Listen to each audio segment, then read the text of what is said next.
Another day in the echo chamber that is now my YouTube channel, and we're going for the big money today. I bet more money on this race than I've ever betted. It's not much, but it's more than I've ever bet on a single race, I think, by at least $15. So maybe between the best race car driver in the world and one of the best road racers of all time, maybe I got a shot today. But I don't know. That motherfucker Vangisbergen on the front row, he's 2-1. He's going to be very hard to beat. But in any event,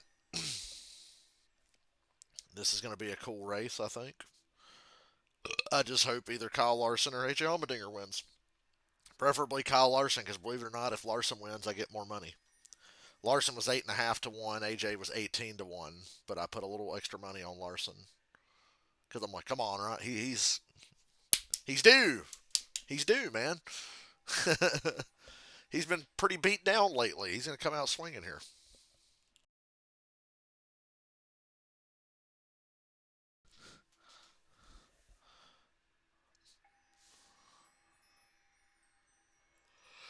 They didn't mention AJ Allmendinger once in the pre-race that I can remember. Well, he qualified top 10.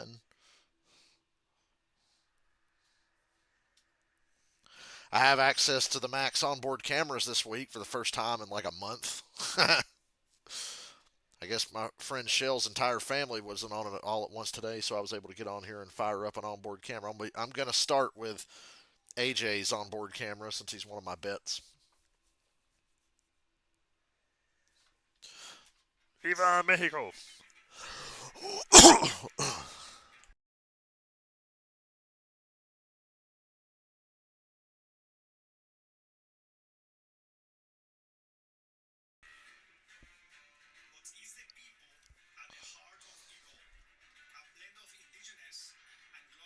Why are there subtitles? He's speaking English.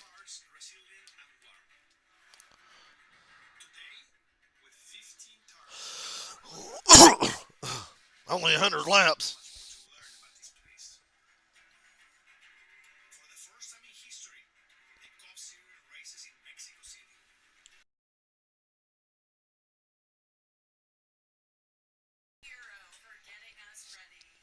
Suarez was 10 to 1. I think that's higher than he should be. Honestly, I don't see how Suarez is favored over Chase Elliott. I know Suarez won the Xfinity race, but he's not really been close to winning a Cup race in a while. Well, Vegas, but as far as road courses go, I can't remember the last time he was like a serious threat. We will see.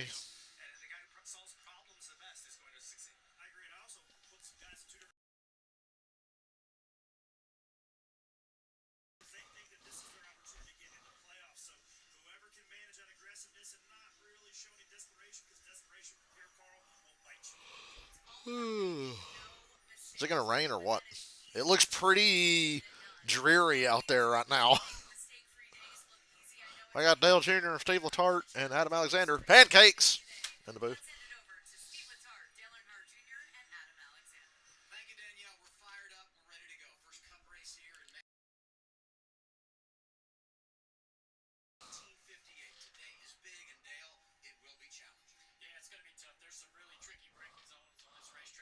That corner yesterday where Mayer spun and Bell spun worries me.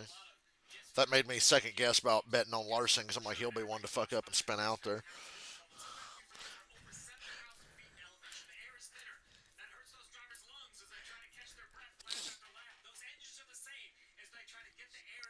Dale Jr.'s just happy he's not in this race because he hated road courses.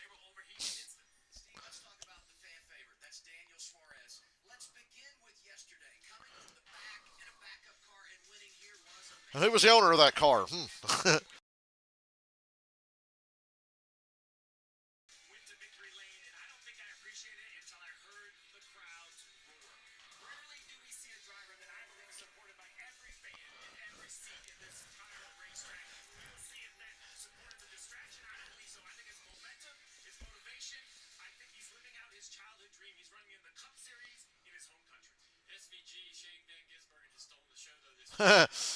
Oh, Vangisbergen's going to make me have wasted $35 today. Yeah, I bet 35 total between two drivers. Stupid, I know.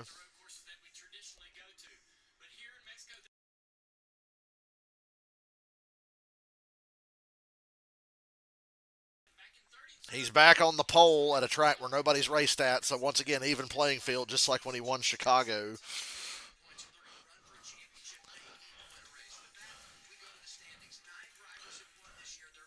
Kyle Busch and Ryan Preece are tied for the last spot on the playoff grid.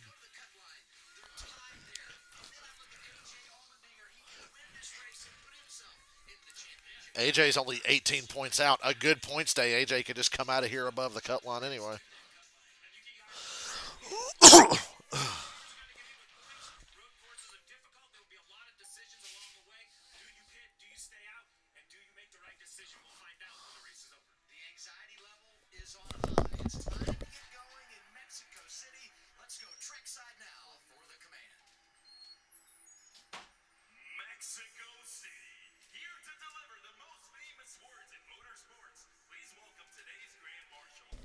Did you guys see Tab Boyd's fucking meltdown on Twitter this morning?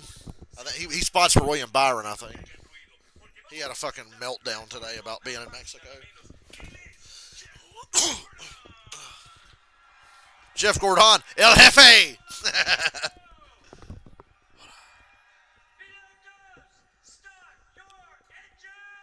El Jefe!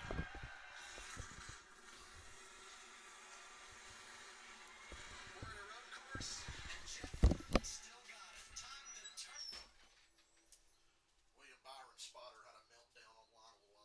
I can't wait to go home and get away from this. You can't go anywhere without these people trying to talk to you.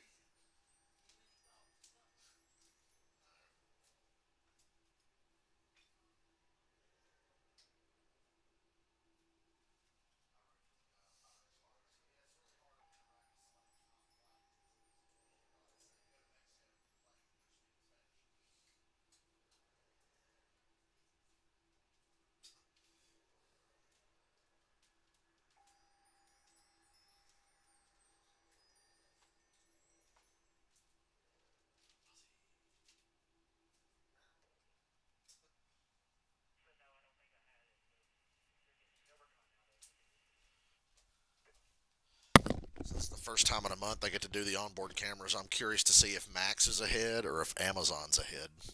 I hope that Amazon's ahead. I don't mind the onboard cameras being a little behind.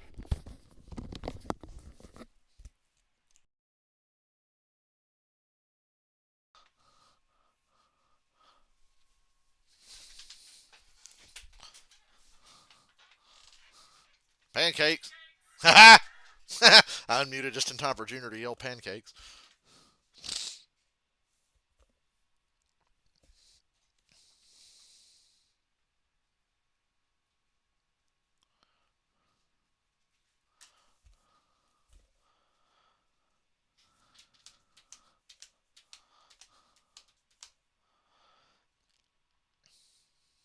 Did the Hendrick cars weren't confident with what they saw when they got to the track after their simulator time, but Larson qualified sixth?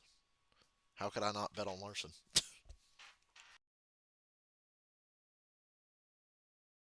I'm sure I just threw $35 away, but you know. Oh well, too late now.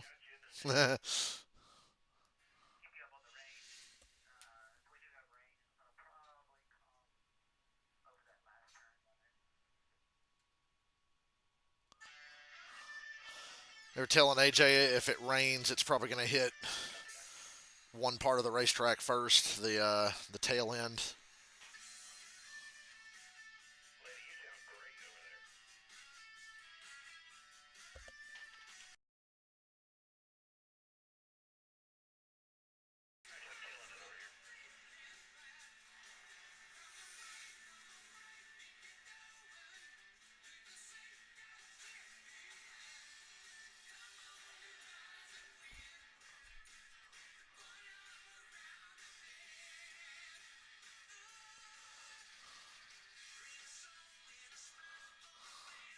You know, I'm all into this when John Fogerty's singing, but then the other guy starts singing, and I'm like, mute.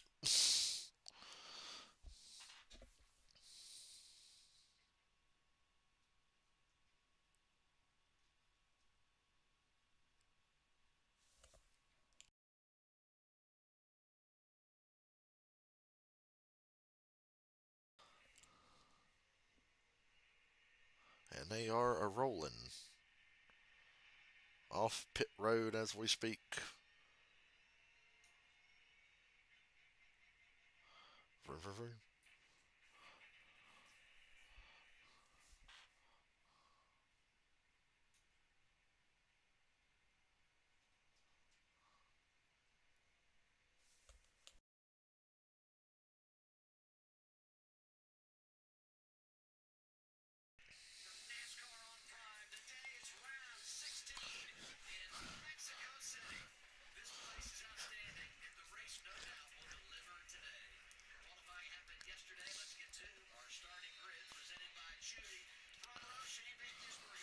Oh, Vangisbergen, I love you, but I really don't want to have wasted $35, so I hope you don't win.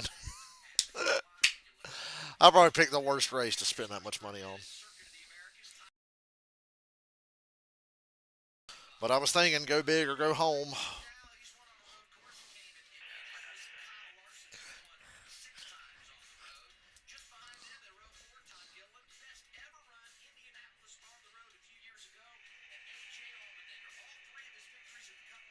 Yeah, I think my Amazon is ahead a little bit, or they're almost perfectly in sync.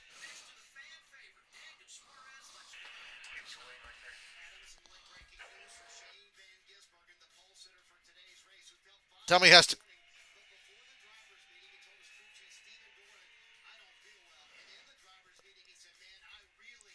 Vangisbergen's getting sick. Oh Lord.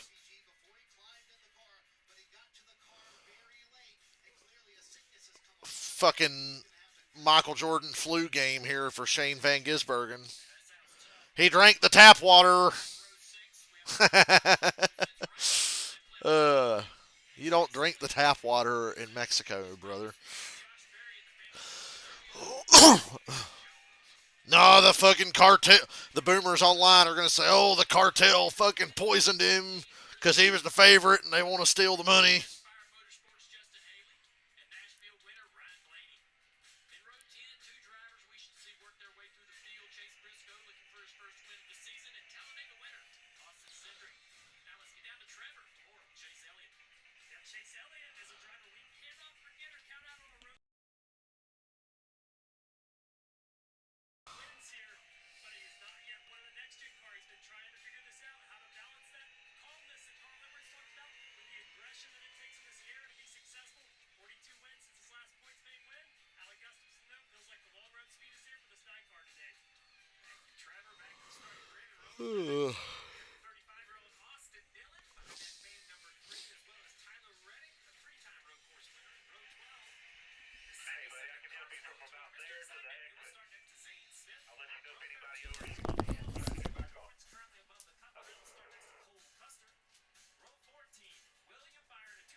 Congratulations, Denny Hamlin.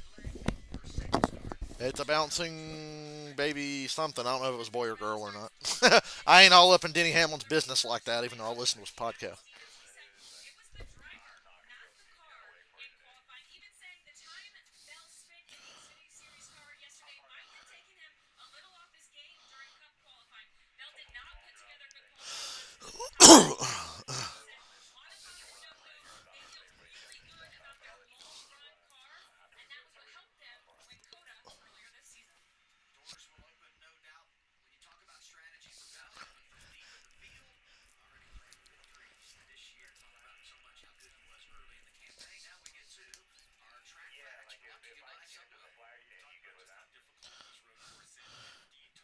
I can't get excited about Vangisbergen getting sick. Tony Stewart shit himself and won at Watkins Glen. So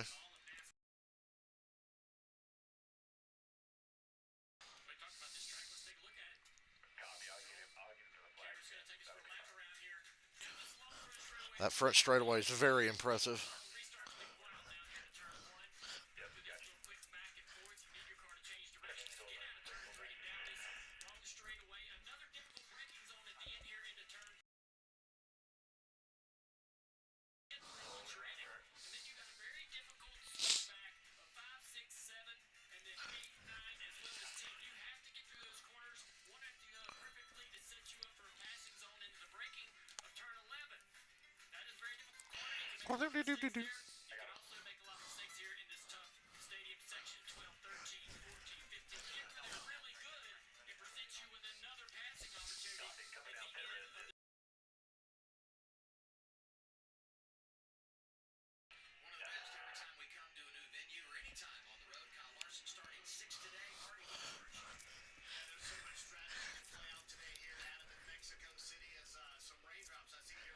Uh oh.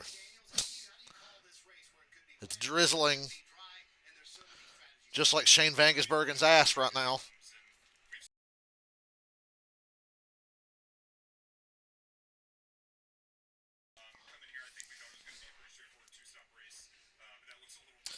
Yeah, I see some rain in the stadium section on AJ Allmendinger's onboard camera. Not a lot, but the odd drop or two.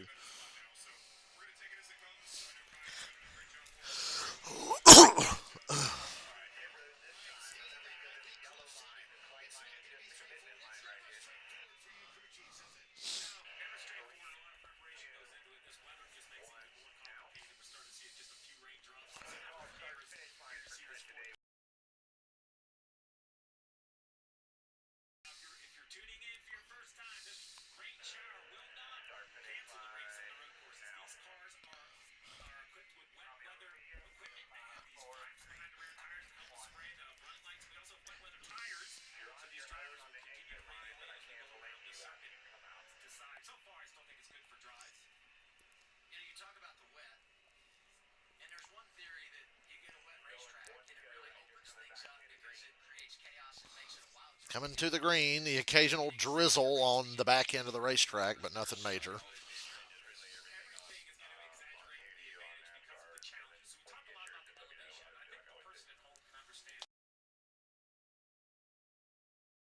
Man, I appreciate all the people that used to hang out with me on these streams.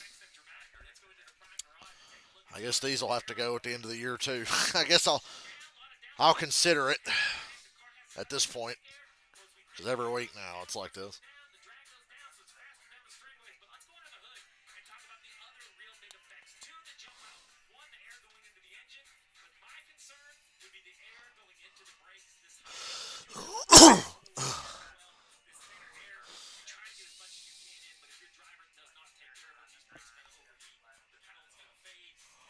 I'm watching AJ's camera to see if there's any more fresh raindrops.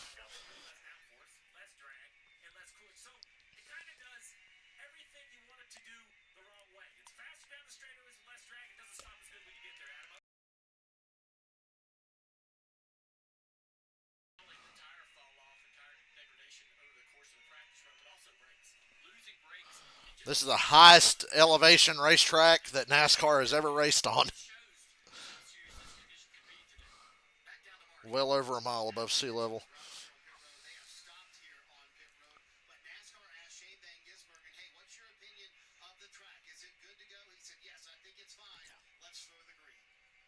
He wants to get this shit over with so he can go have diarrhea after this. Oh, God, they're in hell this week, man. Amazon, a race in Mexico. Holy shit. They rigged the race for Suarez. I see a few more raindrops there on the wide shot, but nothing major. It's really just on that end of the stadium section is a steady drizzle. But it's all good.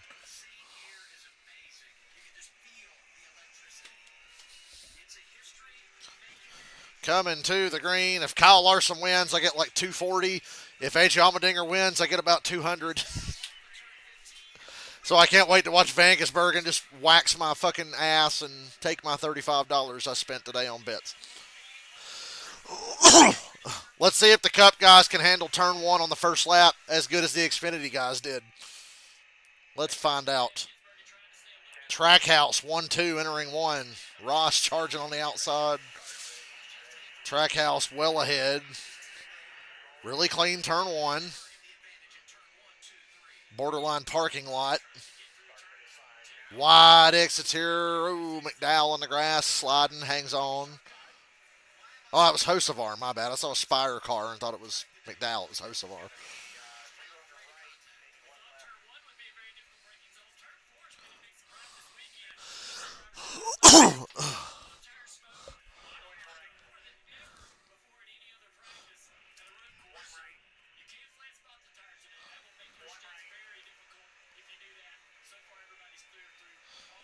Wow, they all made it through those first couple of corners.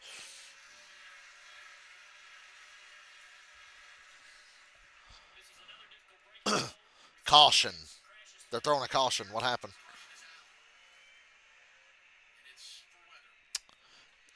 Okay, it's raining pretty hard now, so they threw a caution.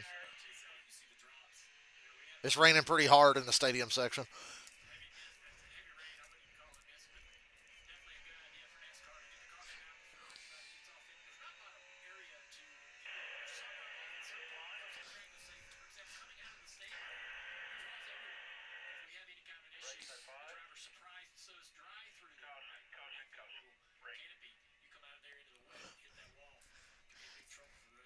How much rain is expected? Just the occasional odd shower, or what?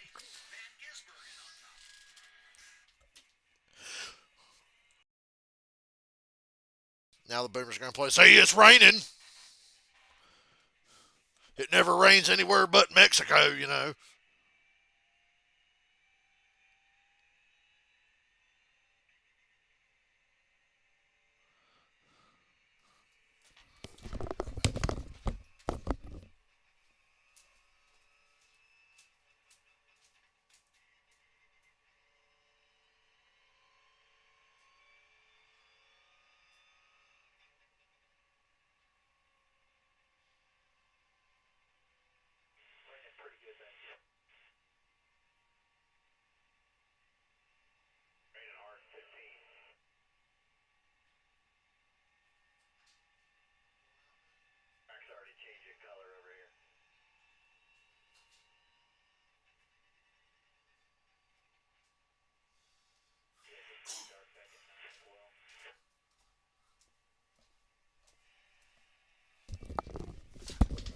I'm grateful to have access to the onboard cameras again for the first time in a month so I can see when it's raining and shit like that.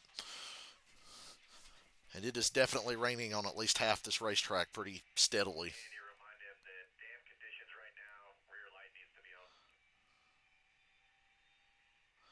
I still don't like throwing the yellow for rain on a road course. I would say let the teams decide when they want to fucking put rain tires on.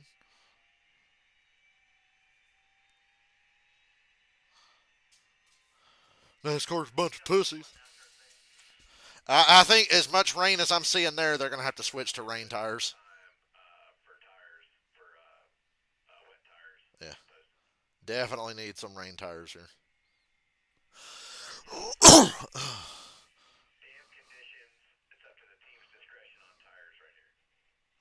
I would put the wets on from just looking at AJ's camera. It is a constant. Once they get through the S's and all the way through the stadium section, it is constant fucking rain now.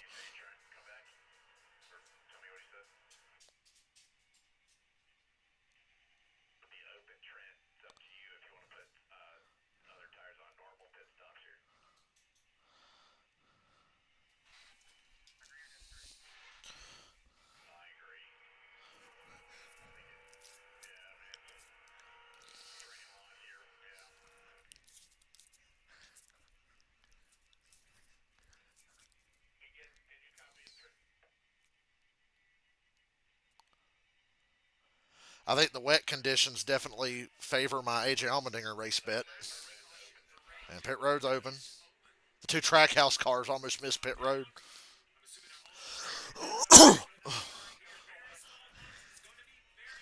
Everybody pitting at the same time in these small pit boxes is tough. The 71's not in his box.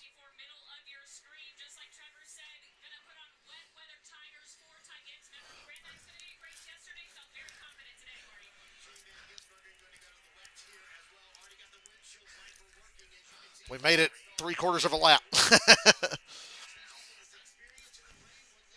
Hope you got your Rain X out. Chastain takes the lead off pit road. Vangisbergen falls to second. Priest third. Gibbs fourth. McDowell fifth. Larson sixth. Busher and Cindric stayed out. That's not going to work. Look how fucking wet this place is. Are they serious right now staying out, or are they just wanting to pit on an empty pit road? Because they were running mid-pack. Do they want to pit on an empty pit road, perhaps?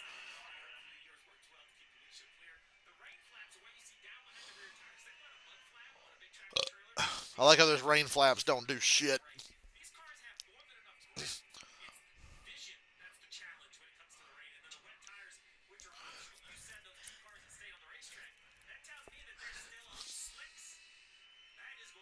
See a lot of windshield wipers not working at the moment.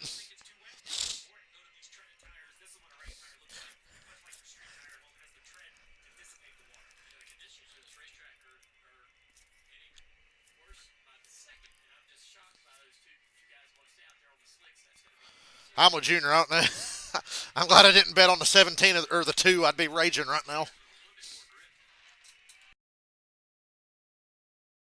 We should make the brake light stickers real on a road. That would help, wouldn't it?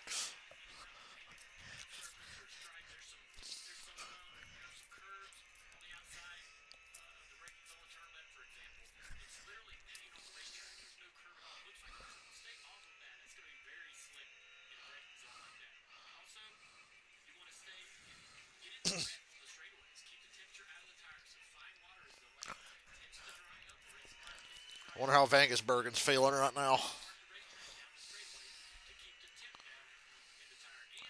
AJ picked up 2 spots on pit road. That's good for my AJ. My AJ and Larson bets. They're 6th and 7th right now. Hell, they're about to be fucking better than that because the 17 and the 2 definitely have to pit.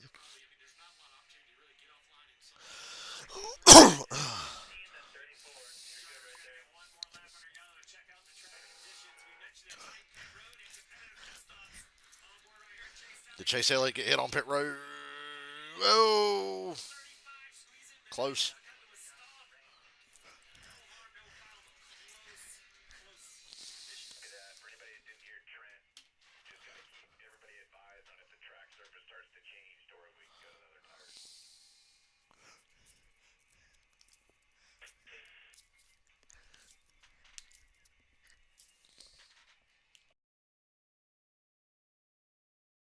Ready for this clown show up through turns 1, 2, and 3.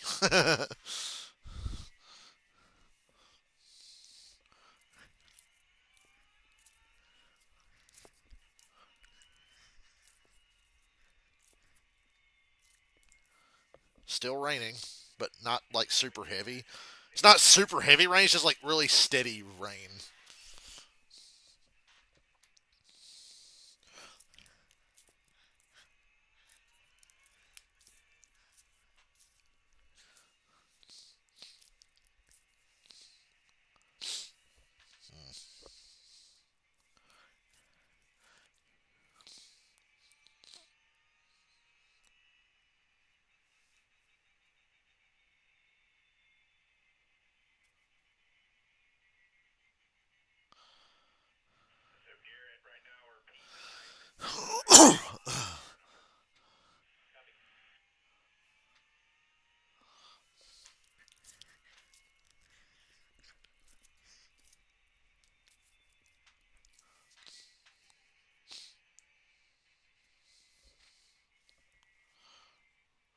Busher and Cindric still haven't pitted, by the way.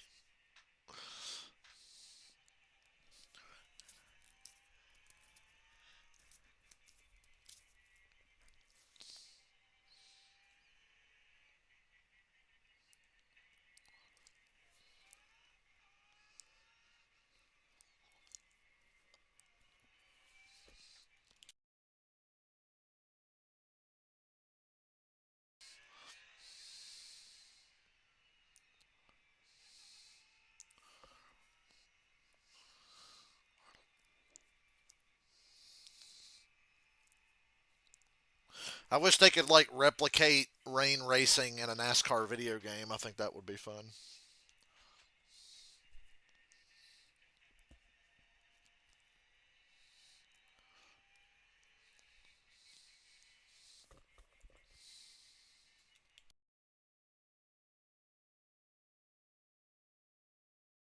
They are getting the one to go this time by the way.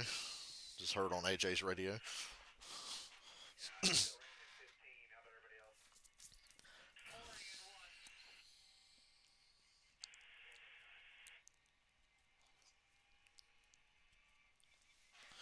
We're gonna drive down to turn one, and it's just gonna be a big trail of fucking water, and they're gonna have to red flag it.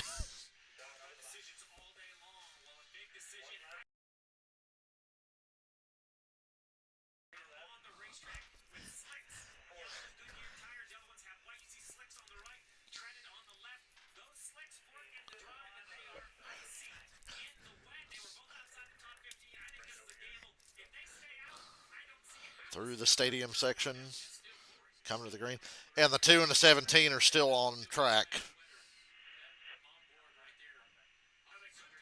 Brother, the confidence in the 17 and the 2 right here if they don't pit. And they're staying out. We got Busher and Cindric on the standard. They're already sliding. They couldn't even get up to speed. They're sliding. And Chastain takes them 3 wide. He knows they're vulnerable. Busher's really holding up the 88. This could be a disaster here with the 2 and the 17. Ty Gibbs going for the lead. He's pissed after yesterday. He's motivated. He's pissed after the last Cup race. He was really mad after Michigan. He was just frustrated with how that race turned out. And, yep, Ty Gibbs to the lead. Cindric and Busher creeping through.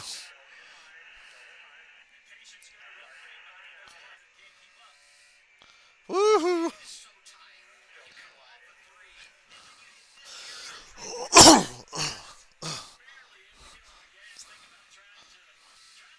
Visibility's not that bad, really, because hell, you can see cars all the way at the end of the straightaway. Oh, Vegas Bergen touched his teammate there. Priest is going to pass them both for second. Gibbs driving away. Gibbs is the only car that's happy right now. Watch that paint there. You do not want to get off. You really don't want to get off track.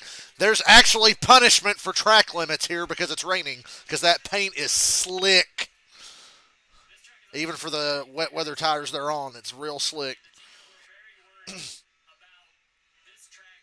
Larson just had a four-wheel slide. Got by the 2, though.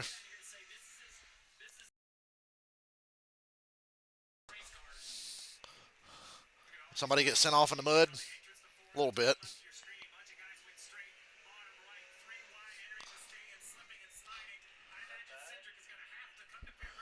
Can Cindric get to pit road? He's 4 wide in the stadium section.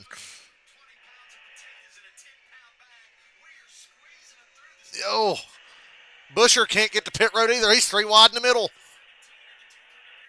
No, they stay out. Stubbornly stay out.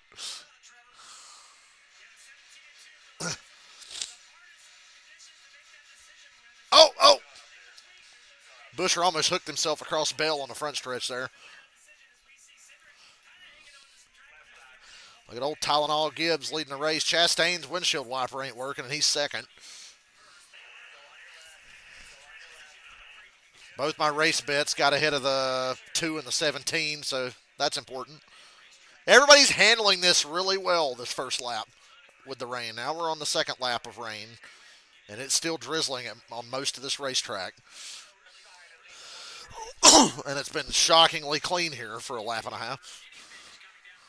Who were the 2 and the? I can't remember their names now that you mention it. Vangesbergen back into second.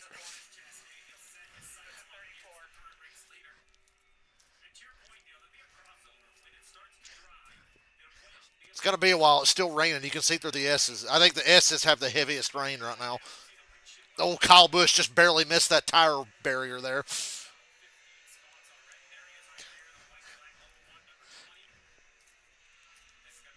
Ty Gibbs out here like fucking Max Verstappen in the rain with a 2.5 second lead on Vangesbergen.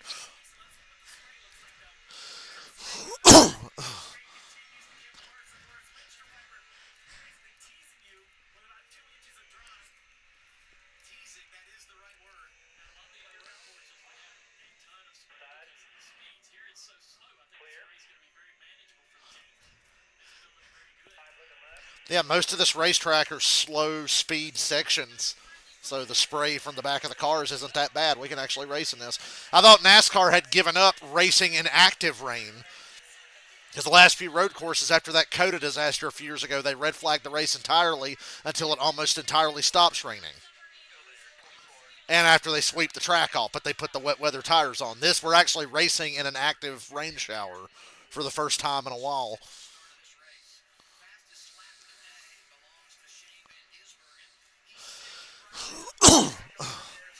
Oh, Kyle Busch just, oh my God. Well, the five's done. Can I cash out? Kyle Busch locked up and just destroyed Justin Haley and Kyle Larson. And now AJ's in the grass too. What the fuck? Well, that's unfortunate. One of my bets got taken out by a washed bum. Somebody's ballast came out of their car.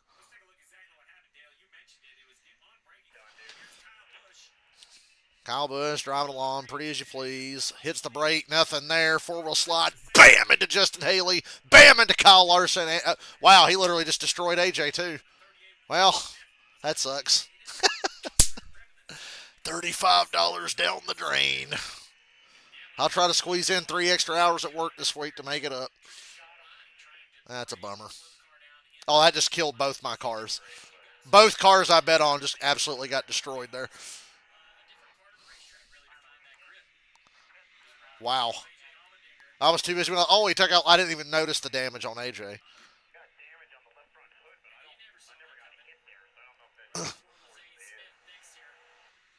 Lord. Come on, Kyle.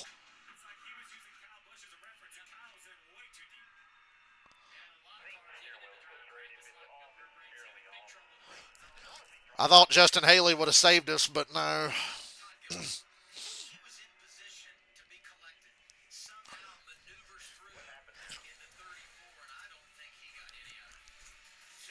Literally, both the cars I betted on.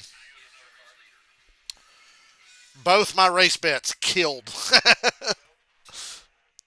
Fucking destroyed.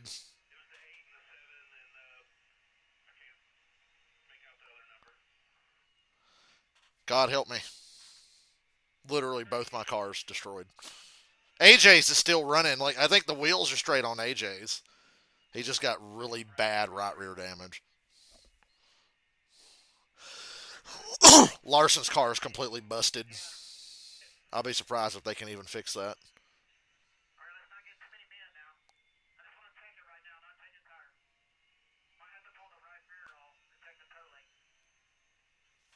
What are the chances Kyle Busch wipes out both of my cars at once?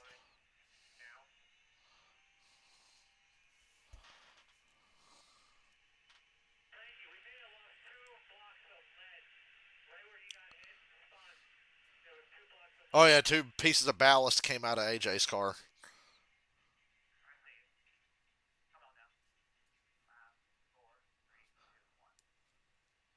Zane Smith's car is fucked pretty bad.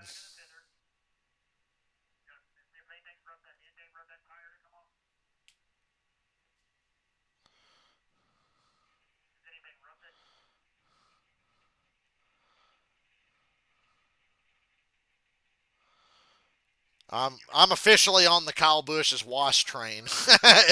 Every time he's even remotely competitive, he does this.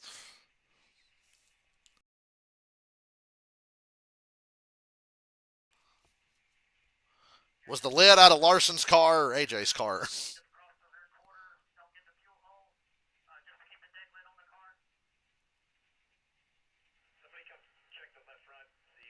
Don't look too rainy on the front stretch now. I'm looking at AJ's camera on the pit road. His rear onboard cameras held up. Both his onboard cameras survived the impact. Larson's in a garage. They're working on AJ in the pits.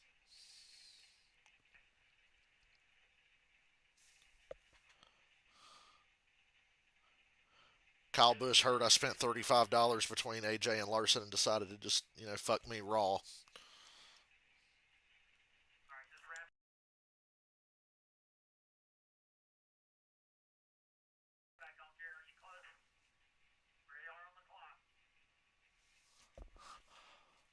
This sucks.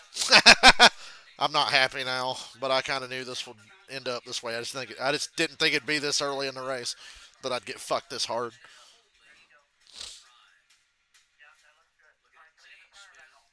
Once again, what are the chances both of my cars get fucking totaled by one guy?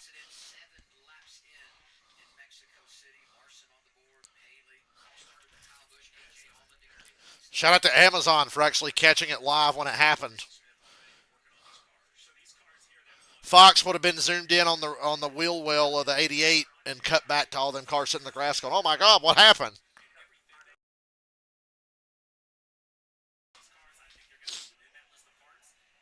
Kyle Busch wouldn't have done this if we didn't race in fucking Mexico. Well, I'm not going to win any money, but at least I can cheer for Vangersbergen now.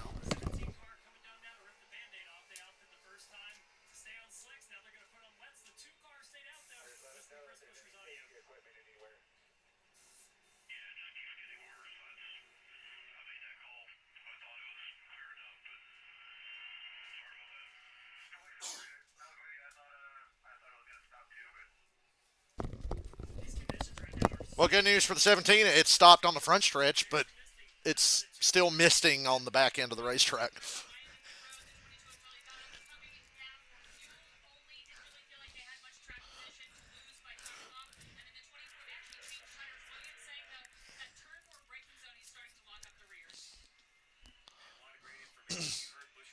What happened? Kyle Busch flew through a corner and destroyed both of my race bets at the same time. So I don't. I'm not even going to come close to winning money now. That's what happened. Kyle Busch locked it up and crashed Justin Haley, Kyle Larson, AJ Allmendinger, and Zane Smith and himself. It's still raining on the back half of the racetrack, but we've been racing in the rain for a little while here, and it's been fine except for Kyle Busch just destroying several cars. Vangersbergen and Gibbs look like the guys to beat. Gibbs looks really strong in the rain. I'm not sure what he was like in the dry because we only had about a lap of dry before it started pouring. So, yeah. Vangersbergen is definitely the fastest car. I'm really impressed with Michael McDowell and Ty Dillon's top 10. We learned at the Roval a couple years ago, Ty Dillon can certainly drive on a wet racetrack. He's up in the top 10 now.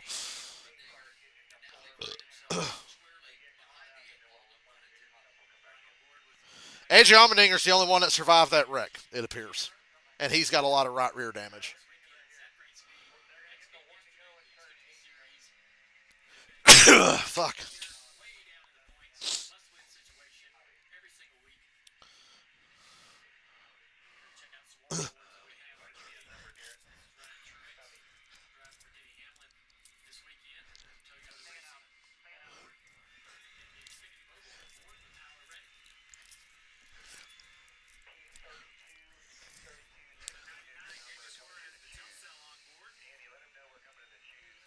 Appreciate everybody tuning in late. I thought I was going to be in my echo chamber for the second day in a row.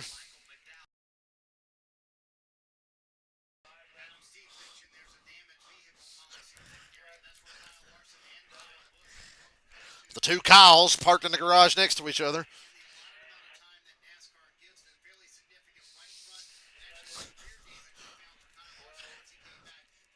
I love that patch of dry under the crossover bridge. You can see how wet the rest of the track is compared to that dry spot under the bridge.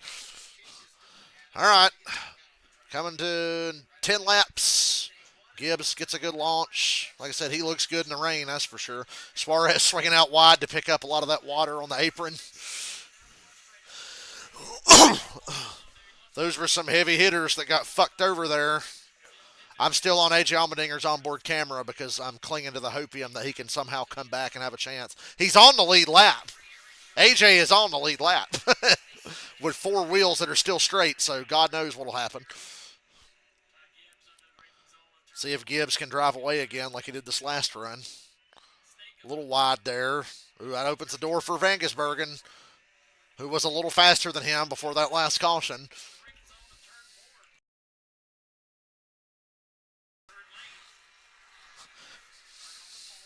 Chastain third, Suarez. It's a great day for Trackhouse. They've got all three cars in the top five, and all three of them are capable of winning this.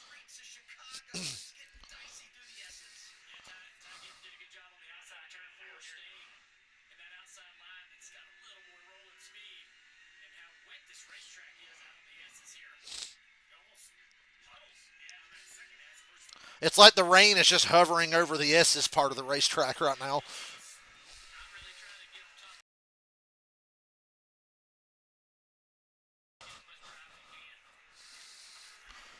Angus is the leader.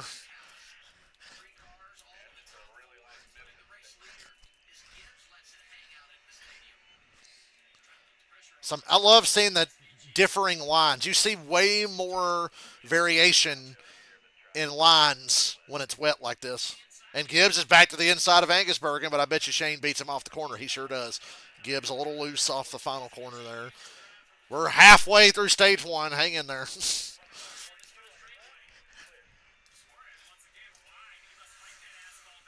There's a lot more water out there to keep the tires wet. It's starting to rain on the front stretch again. It had just about dried up on the front stretch, it seemed like.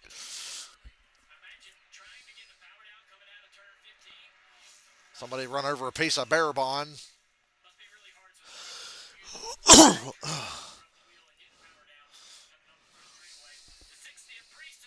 Priest making a big move here for fourth on Suarez. Can't make the pass. Ty Dillon up to sixth. Like I said, we learned a couple years ago Ty Dillon can drive on a wet racetrack. And he's having a pretty solid year, all things considered. AJ has caught the tail end of the field under green. He was late on track for the restart, but he's caught up to the tail end of the field under green now. Like I said, I'm clinging to some hopium that he can get me my money back. It would take a miracle, but you never know. AJ's really good at racing in the rain, is all I'm saying. We're down, but not out.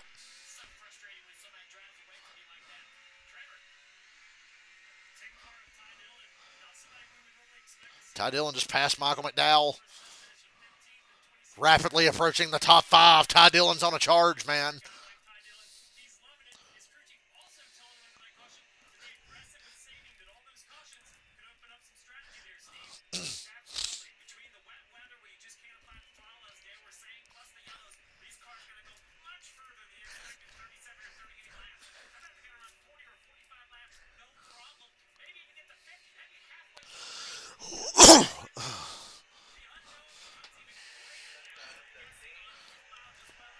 Had a little spin here. Ooh, William Byron spun Noah Gregson. Noah didn't hit anything. Oh, well, what a shame. That's another spot for AJ. We're on our way back, baby. My HBO Max is like almost half a lap behind, but, you know.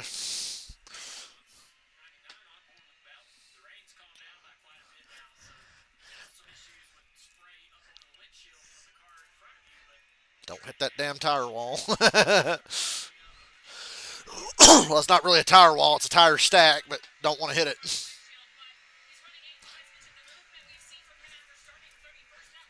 This is a fun race, though. I'm having a good time watching this. Rain is a pain. That rhymes.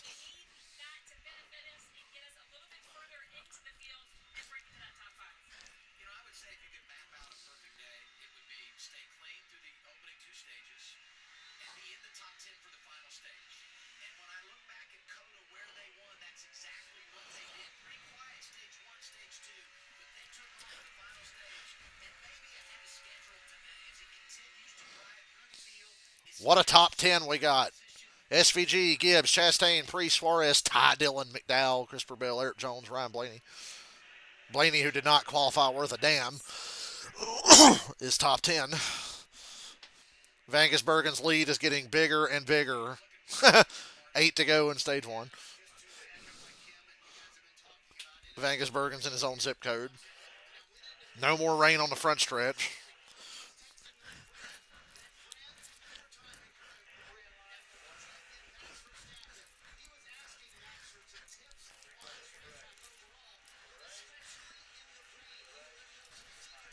Vangesbergen just ran the fastest lap of the race again. By over 2 seconds over the next fastest car, which looks like it's Ty Gibbs.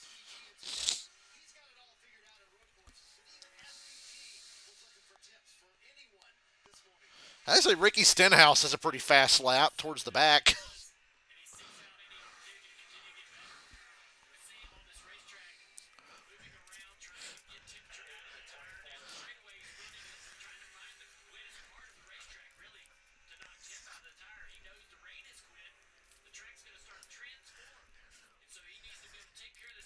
Road courses dry very quickly.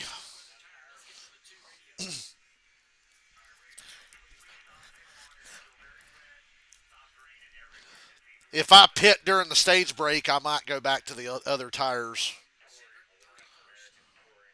This is where it gets tough to make a call because in the next 7 or 8 laps, the track's going to dry up a lot.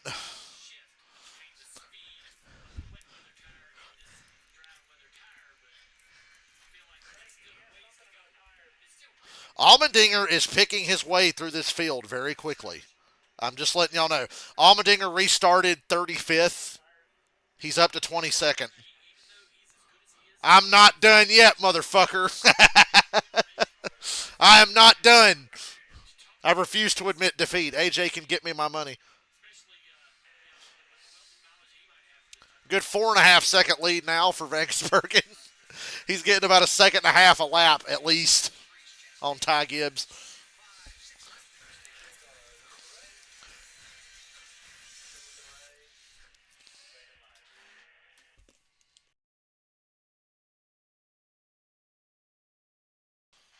I'm not done yet, motherfucker. That Gilliland slow on the inside there.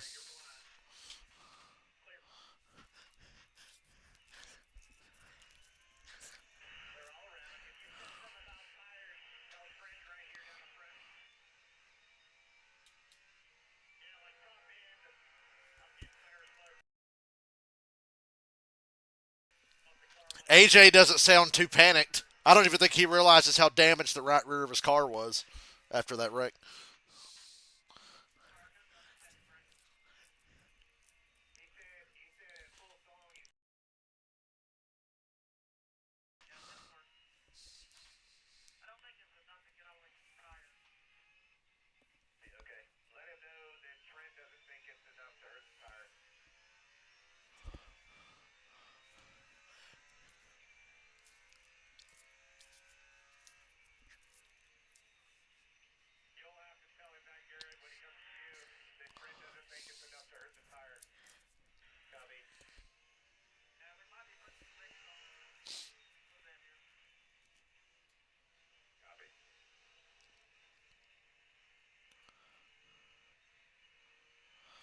We've settled in here.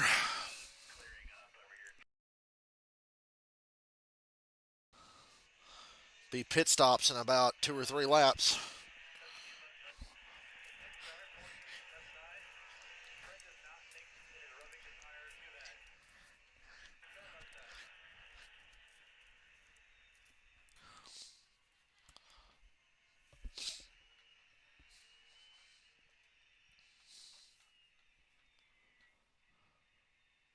AJ's picked up a couple more spots. We up to 21st. We're not done, fucker. This will be one for the ages. I still have a chance. I can make a profit on this race.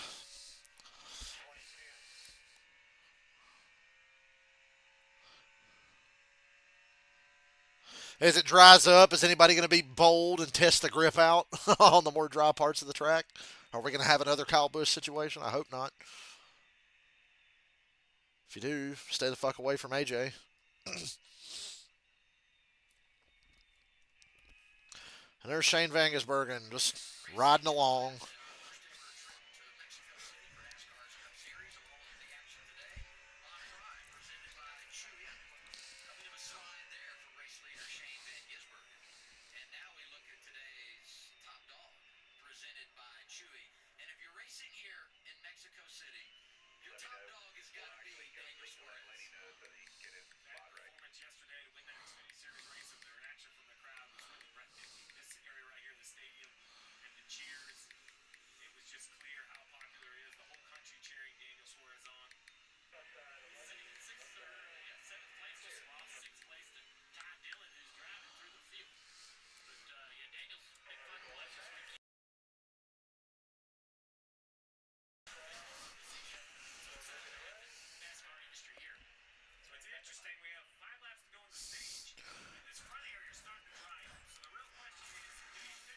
How far ahead of the curve do you want to be when it comes to putting on regular tires?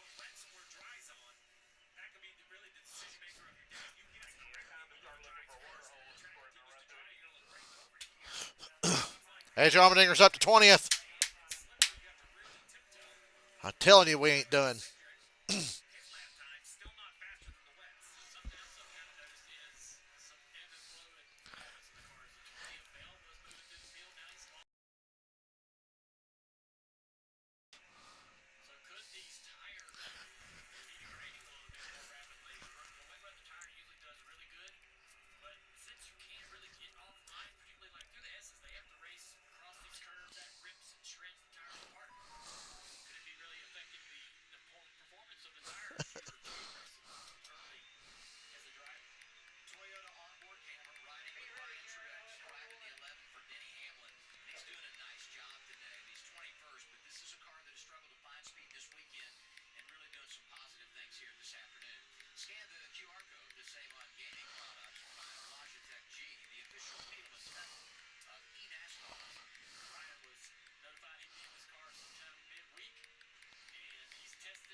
It's Todd Dillon, Lewis Hamilton. Christopher Bell's pitting.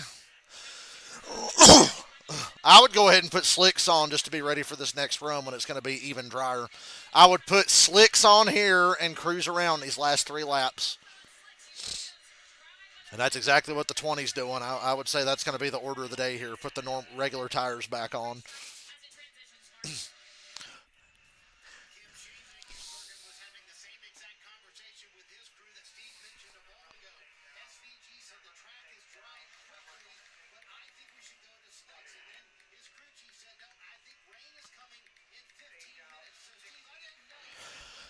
So now the 88 team saying they think more rain's coming in about 15 minutes.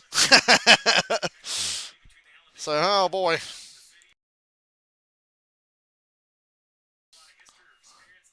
Yeah, I'm not sure about my Mexican weather patterns, so I'm not qualified. But 88 team thinks more rain's coming in about 15 minutes.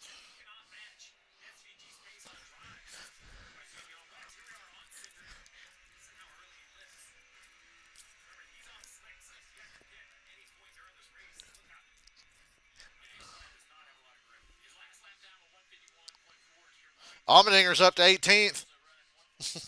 He just passed Josh Berry.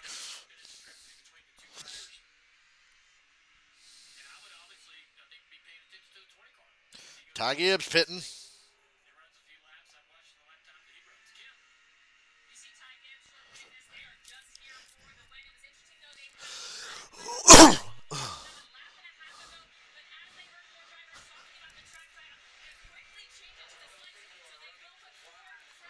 So Gibbs is putting the slicks on.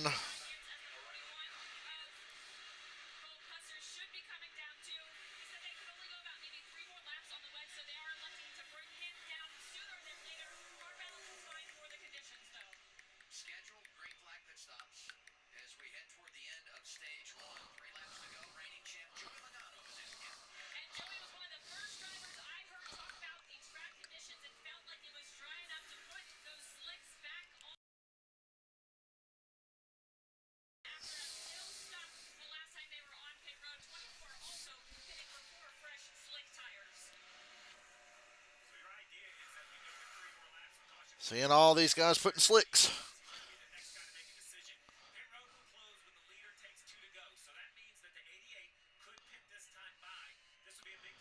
I would pit. I mean, what's a fucking stage win gonna do for Shane Vangesbergen?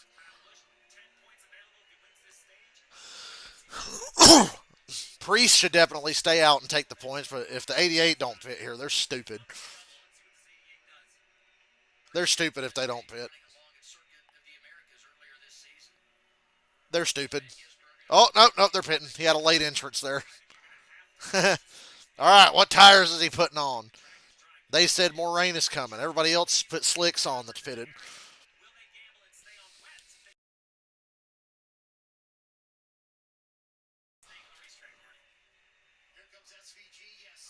Worst case scenario for Kyle Busch, out of the race, and Ryan Preece is going to win a stage. Slicks for the 88. So many other cars put slicks on, they can't risk it, so they're putting the slicks on too.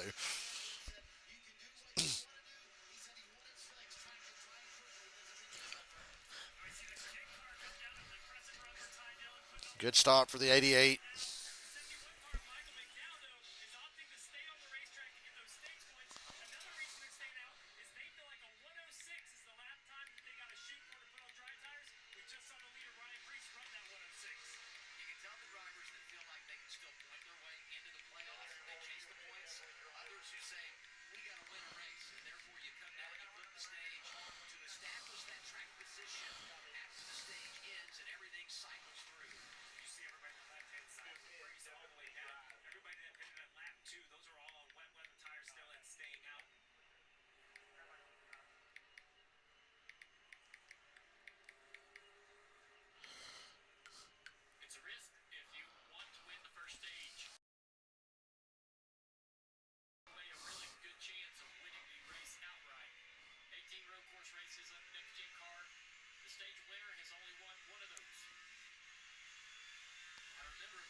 Be right back.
I'm still mad at Kyle Busch because, yeah, it was raining, but everybody else is on a wet racetrack too, and nobody else did that dumb shit. So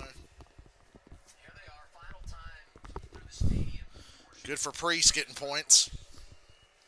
As a nice fuck you to the guy who took out one of my bets and really hurt my other bet's chances. Blaney got really close to Priest there at the end. Bubba's going to get stage points. Fuck yeah. Priest, Blaney, Chastain, McDowell, Gillen, Jones, Hosbar, Bubba, Suarez, Reddick. That's your top 10. Unless something changes here. The top 16 stayed out. Everybody else on back pitted. Bubba getting stage points on a road course. Fuck yeah.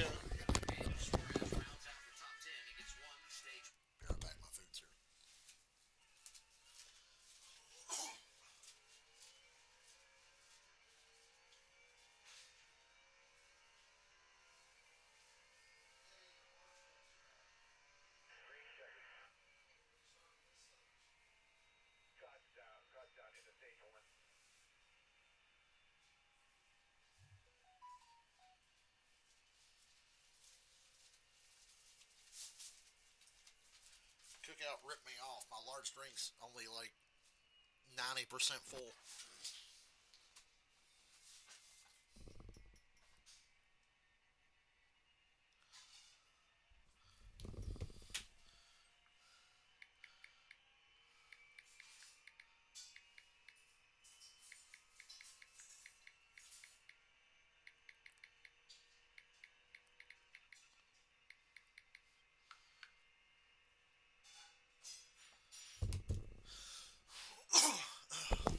enjoy this milkshake during this 45-minute stage break we're about to have.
They just told AJ, we're going to be all right here, man. We can still have a good day. And I'm like, you're going to have a great day. You're going to win this thing and make me money. And get me my $200.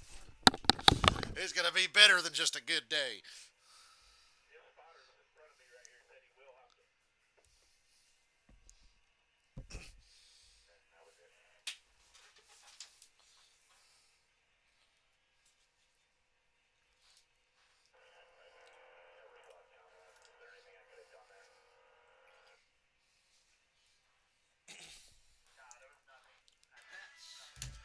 I think I'm going to stay on AJ's camera all day because I'm just fascinated.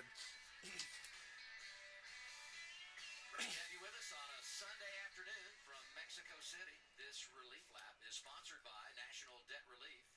When debt hits hard, National Debt Relief gets you back on track. Chase Briscoe gets his lap back here in Mexico City. Chase was involved in that early wreck of turn one. He had some minimal damage. They had to work on the right front of that Carl. Hello, EO. See if they've got the speed back or the pace back. All the repairs done to give him an opportunity to run well. On AJ's radio, they said this last rain shower missed us. There could be more in about 40 minutes, but it's hard to tell.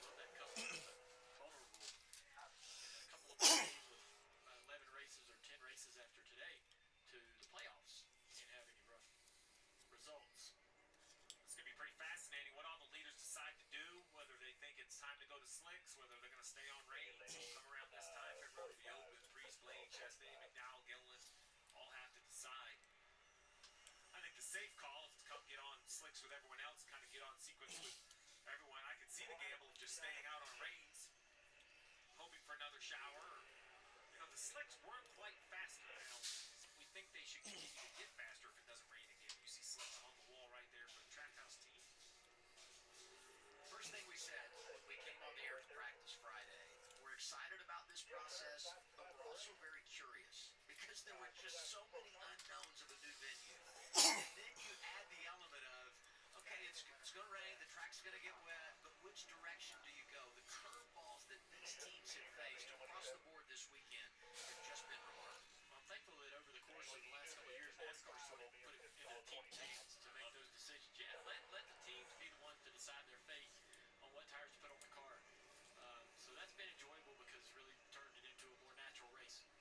Seems like every tire I see on pit road is that bright yellow lettering on the Goodyear sidewall. So as expected, most come to pit road, but some do stay on the racetrack, Trevor. Yeah, the 71 opting to stay out. Steve, we mentioned this would open up the opportunity for a two-stop race. Going longer on these rain tires, especially with more weather being a potential later on, Kim. On the flip side, Trevor, Ryan Blaney in that 12 car, middle of your screen, elected to come. They had a discussion on the radio. Ryan telling his team, it's getting pretty dry. It is getting there. I think I will feel confident on the slicks. So put those dry tires on for Ryan, Marty. Yeah, we talked to Derek Finley, the crew chief for Ryan Preece on the bottom of your screen about this possible move this morning. Listen to Steve's point, not only where we are in points, but also the unknown of today.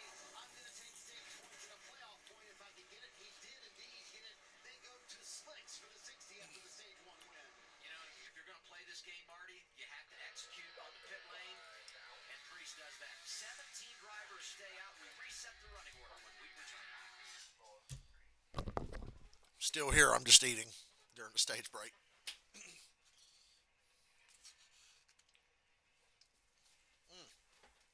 Not that anybody on this stream would probably give a shit. I watched Captain America: Brave New World last night. It was good. I heard people saying it was like boring. I was like, no, it's pretty good. And my theory as to why it got like average, it didn't get like bad reviews, just got like average to decent reviews at best. My theory is people have been spoiled because we had Spider-Man: No Way Home, Multiverse of Madness, Guardians 3, and Deadpool and Wolverine. All those fun cameos and multiverse shenanigans and stuff. And then here's Captain America: Brave New World, which is like a throwback to the Winter Soldier era, and was just sort of a standalone, like spy thriller type thing. And it was good. I really wish Harrison Ford had been in the role of Thunderbolt Ross from the very beginning of the MCU because he's so good at it. He was so good. I'm glad they didn't kill him off.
Throughout NASCAR on Prime coverage, you are hearing a reimagined classic Around the Bend, an an Amazon music original by John Fogerty and Eric Church.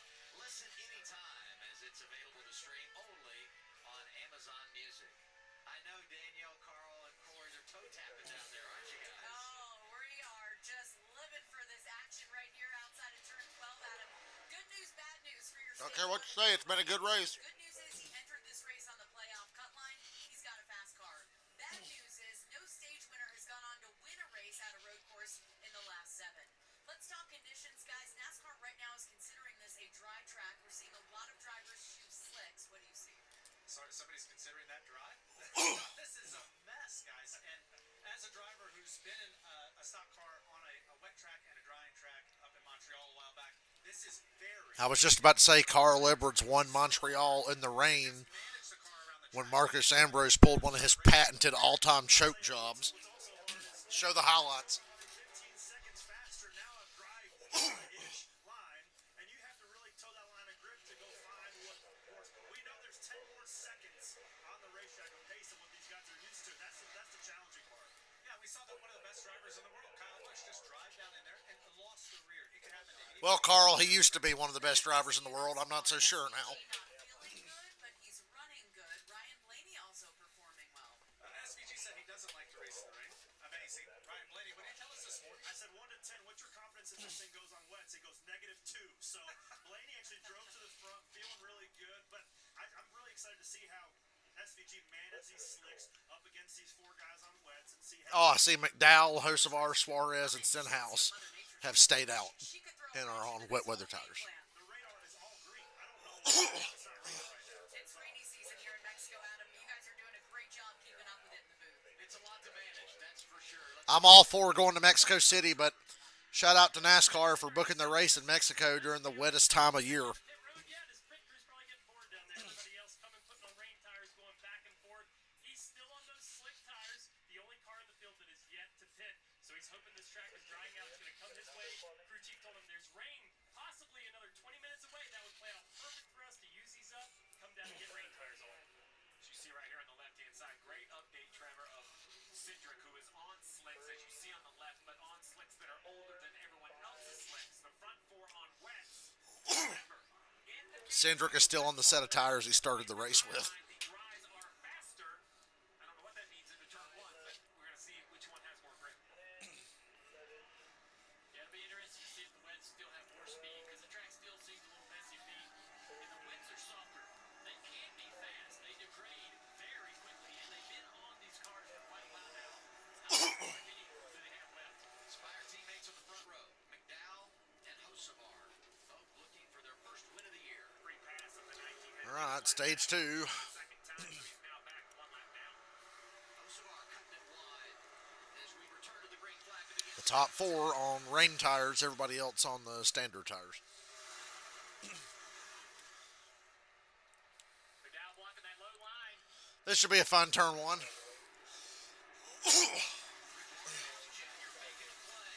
Suarez wants to lead for his home country. Suarez going to go take the lead. Suarez going to take the lead. And they're piling up in the back.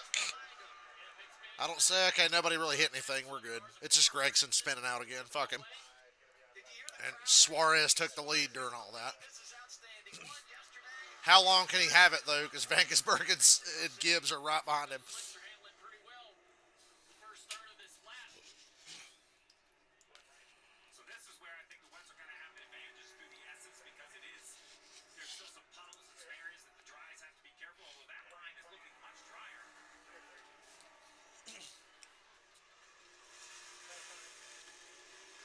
What a job by Suarez. Tylenol Gibbs. Suarez lead into the stadium. Just please play a Ty Gibbs said, fuck y'all. side by side as they get. Well, Suarez has the better line. Oh, And here they are into the good racing. Oh, Gibbs took the lead from Suarez in the stadium section. high Gibbs. Feeling the moment, 54 on point. And here comes Suarez teammate Shane Van. Gibbs better get on the horse and ride because here comes the 88. Ty Gibbs going to try to check out here as these two argue over second place. Suarez is going to keep it for now. Here comes the run. It's still weird subconsciously for me to talk about the 88 being the best car on a road course. Trying to continue to allow them to extend their life. Gibbs just turned the fastest lap of the day. That'll pay a point at the end of the afternoon. Our Xfinity fastest lap. Cindric, fifth in the running order. Alex Bowman right there. Haven't said his name today. Hard crash last week in Michigan. Questions about whether Alex Bowman's hoping we talk about him as little as possible because that means he's not eating a fucking tire wall. The inside of Suarez going to take it over here. Here's the 42. Nemechek got fine. Check around. Exiting turn 3.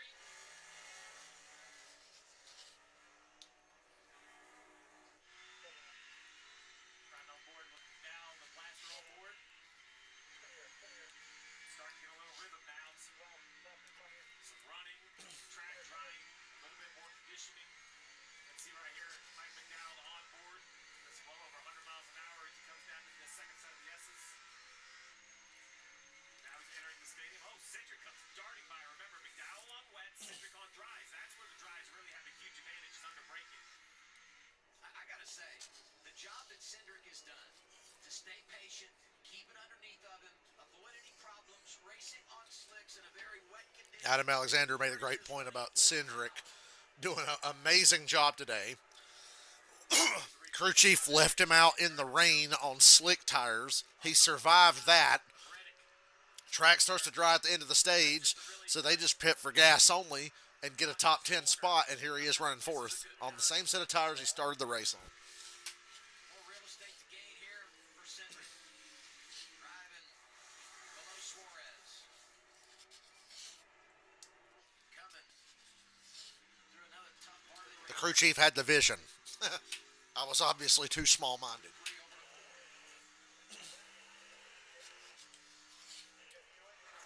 if you're Suarez or any of those cars that are still out there on the wet, you know you're going to lose time. You're going to try to get farther enough into this run to get you into some fuel windows and come to pit road. I think there's no doubt that the pit stop is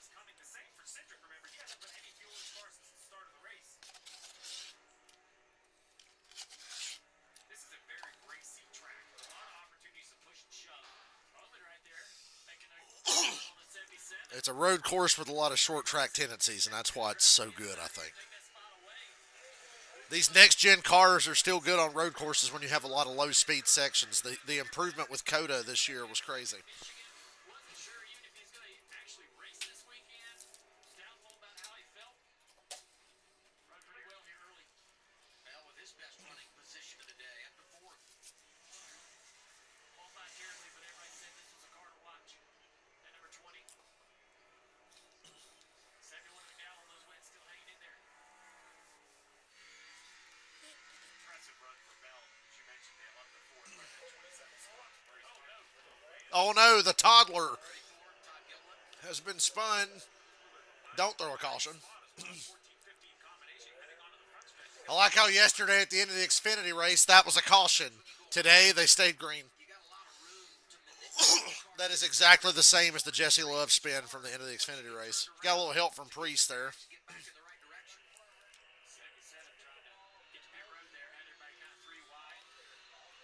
77 pulls over to try to get to pit road. That puts them three wide. Bad situation for everybody. Words for Gilliland. Well, Junior, it wasn't a bad situation for everybody. Just a bad situation for the guy who got spun.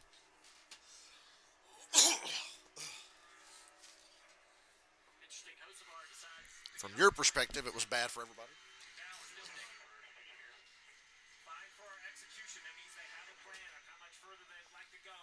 Knowing they're going to lose time, but he's happy with the game plan. Carl and I discussed this at the beginning of the race about how you got to keep your driver up to date on what the plan is, how he's accomplishing it. Trevor.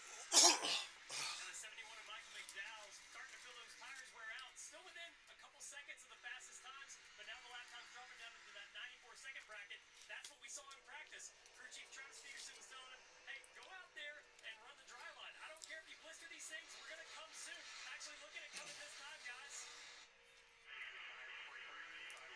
Both him and Suarez on the pit road. Suarez and McDowell pit from the top five. I guess they're in their window. Next commercial break, I'm restarting my Amazon. The picture's all blurry now. You're going to see dry tires or slicks go on the 71 car. Michael McDowell, obviously a great job managing that, staying out on those wet tires. Was able to keep the track position. And for Danny Suarez, originally Max Verderski wanted 10 to 12 laps on those wet tires during this stage. That's not the case. They ultimately decided they were done with the wet weather tires, putting on slicks. Suarez saying, I don't have much front turn or forward drive. The team saying, we'll get another read of it on these slick tires. After these two have pitted, that leaves Stenhouse as the only car out there on wet tires. Cindric on low fuel running third. We could expect a pit stop. All right, I'm restarting my Amazon. I don't want to watch in 480p.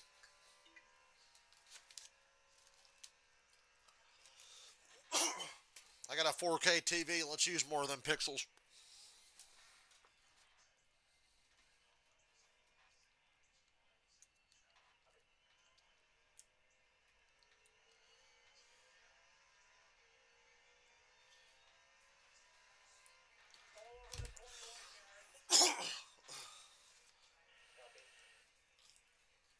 Only drove 200 miles per hour.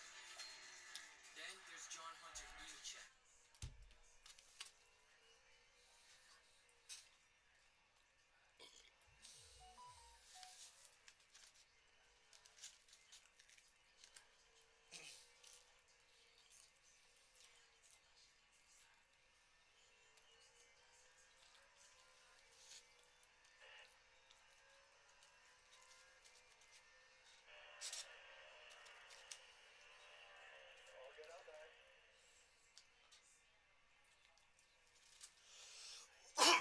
Stenhouse pitting. I can't believe he hasn't run anybody over today. If there was more Mexicans in this race besides Suarez, Stenhouse would probably wreck every damn one of them.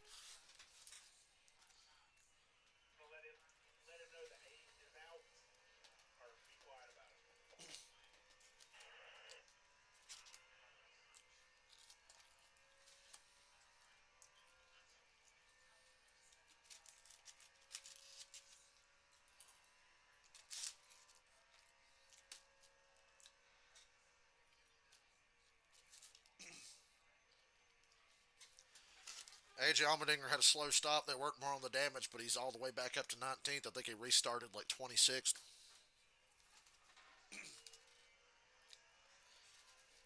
It's going to get harder to pick your way through. Now we're basically on a dry racetrack, so it's going to be a lot tougher because everybody's going to be back up to full speed now. I, for one, am hoping for more rain for AJ's sake.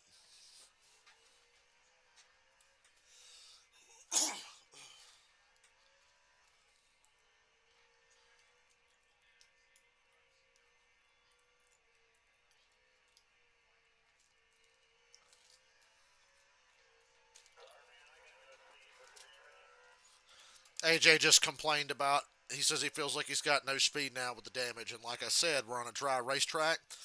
He was really taking advantage of everybody being slow in the rain on a wet racetrack. Now that it's dry, AJ says he doesn't feel like it's very fast, but he still picked up 7 spots since the restart. He's catching the 2 cars in front of him that are dicking around right now. 15 to go, stage two. We get our FanDuel race update. The numbers are in, Steve. So I think the top three are easy to understand, right? SVG, Bell, and Gibbs currently great. I like Suarez as the emotional favorite, and he seems to be rising to the occasion. Chase Elliott, obviously one of the most popular.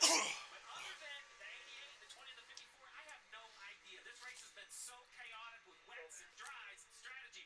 If you're confused watching, welcome into the boat because I'm not exactly sure, other than the top three, where everybody else stacks up. That's a great point. I think, we know obviously the 54 and 88 are fast, but as this track dries, it changes for the teams, changes for the drivers, and how their cars handle. So who might come from the middle of the pack with some real speed? Priest, we saw some other people like him fast in practice. Maybe they rise back to the top of the leaderboard or near. Is the crowd going to boo if anybody but Suarez wins? What's up, Trevor? Well, we talked about what happens when you stay out on wet tires on a dry racetrack. And take a look at the tread here. We've got this graining on the edge, but also signs of starting to blister here. That's not a groove. That's not supposed to be there. So these rain tires have really worn out. Caution. Ryan Truex just got spun, and they threw a caution for it. Truex in the 11.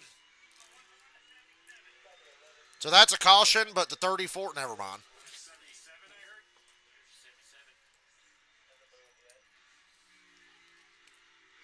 Just hanging out right here. He got Hosevard. Got out there a little bit wide. Holding, break. Nah, I think he just spun on his own. One more of the 77. You're right. I heard 77. That was his hold to rejoin the race. Yeah.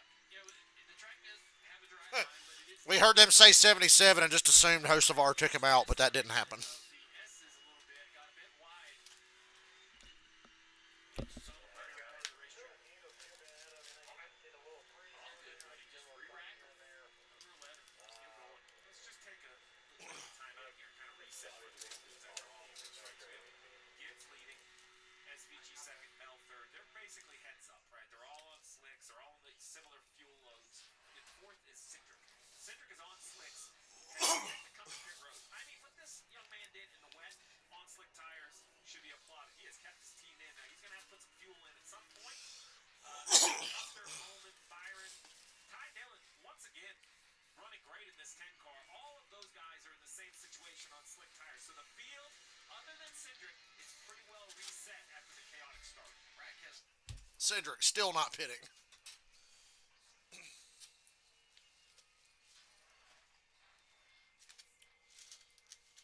They're just trying to prove that Goodyear doesn't make a tire that wears worth a fuck.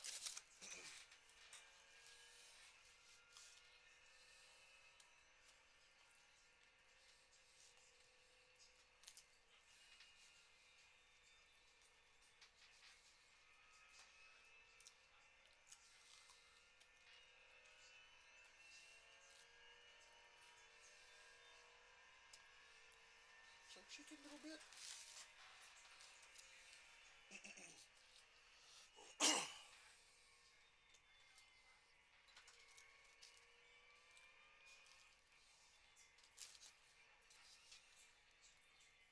Eat that chicken.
Yeah, happy Every time Father's they come up for commercial. And we've had some great father-son combinations over the years in NASCAR, the Teddys, the Jarretts. There you are, Dale. Yeah. Love it. Chase, Bill, and the next generation. That's right. Kyle and Braxton. I don't think it's going to be long either. As soon as Braxton is eligible, you're going to see him. Maybe I should put generation with quotes, right? Kind of a little bit of a intersection right here. Most teams were trying to get to maybe a couple laps to go on the stage to come to pit road. This might be a little too early as we see the leaders stay out. They're going to hold that track. Stay out. I don't think everyone is. I think some cars are going to pit right here, fill it up, put some fresh tires on, and see what happens at the end of the stage. Kim, Yeah, Cole Custer, one of those cars coming down. He said the car is good, center and corner off. He was battling a little loose earlier, so they will put fresh tires on this as well as fuel. Marty. Ryan Preece coming down pit road. He and Derek Finley continuing to show that they are being aggressive when it comes to pit calls. Here he comes down, and they gained some spots. So his thought here is that, hey, let's put some fresher tires on. Maybe we can gain some track position when everybody else short stage two, and maybe once again get some stage points there. Also, AJ Allmendinger coming down pit road as well. AJ pitted. After all the damage they sustained earlier. Nobody cares about that but me. Here as well in stage two. What about the day for Collie? Sold Ty Dillon, right, who's been outstanding, a lot of time in the top 10. But Marty mentioned it there. Damage for A.J. Allmendinger. They've kept themselves in it, done the damage repair. And you know, all you have to do is give him a shot at a road course, and he'll be a player. I'll say I got to know what's fun. I mean, obviously, in football bragging hasn't mattered yet, but give me an idea what's fun. I mean, when, yeah, we're working on it. These cautions. We've talked so much about tires, wet and dry. So now that everybody's on dry, I want to go back. Kyle Larson told Carl Corey on the pre-race stage that he said about 12 laps the switch goes off, and not in a good way. Right, the tires kind of lose a little grip, then you get to double digits, and the rear tires just seem to go away. They start slipping and sliding. So now that we're at a more traditional track surface, it's going to be interesting to see these cars that have, high single digits on their tires already, how long the grip stays as they try to chase down this stage win. Again, so many curiosities about this race. Let's go to Marty. Bush out of the infield care center. They tried to make This is a sad interview. but man, this has been a chaotic race, guys. What happened when you're spinning? Just in the rain, and I went down into 11 and got on the brakes pretty hard, and everything was fine. Everything was comfortable, stopped really good. And I'm like, okay, I can be a little bit more aggressive this time. Getting back into one and went to I think the 10 marker. If there's a 10 marker, it's the bridge. And we've been going much past the bridge, all day on dries. And so wet, I figured it's going to be fine. And as soon as I went to the brakes, it was just on ice, and I was just sliding. And so about a second and a half or so, I was just trying to figure out which direction to go. And then I was like, I got to turn this thing around backwards because I'm going to nail some people. So hated for all those that were involved in my mishap there. And hated for Lucas Oil and, of course, RCR, ECR, the guys. I mean, car yesterday in qualifying was really good. Felt like we were going to be really sporty in the dry. I hate that the rain came, and now it's nice and dry. So just have to go fight for more points in another week. See you, Pocono. Been a tough year for them, but he was right on top of the cut line coming into this race. Going to lose a lot of points, but I don't count him out. Kyle Busch, who's back against the wall, is a dangerous guy. Be fun to watch him over the next 10 races, trying to make a charge in the playoffs. I'm with old Junebug. You can never count old Kyle out. Or I'm almost done eating. Nobody's here anyway, but.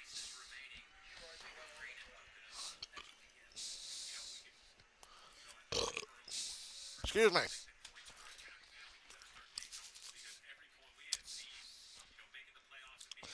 My Amazon's being kind of shitty today.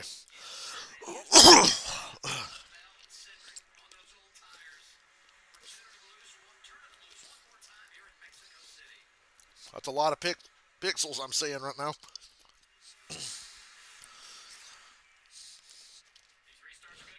Can Shane get this lead back?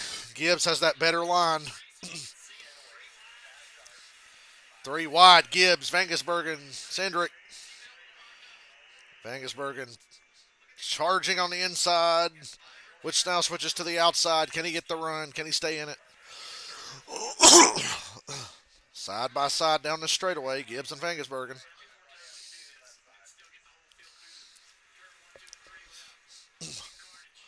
Gibbs going to hold the lead for now. Could it be Ty Gibbs' day? Trying to get position around Cindric, but Cindric the advantage as they get the S's. Give it up. It's so tight through the S's. Way tighter than it actually looks on camera. They have to almost stop into that first S. It slowed down to make the corner. Gibbs is racing hard and it's paying off. Turn 10. Basically, now a lot off track or going over the curves. Is there any water in any of the rumble strips? Like right here, driver's left. Or on these interior curves of the stadium. Can you get up on there and find a new patch of water or lose grip? Ryan Blaney been good today. Austin Dillon having a nice afternoon. He's worked his way to the top 10. There's Chase Elliott. 7 career wins on road courses. Number 9, a player in the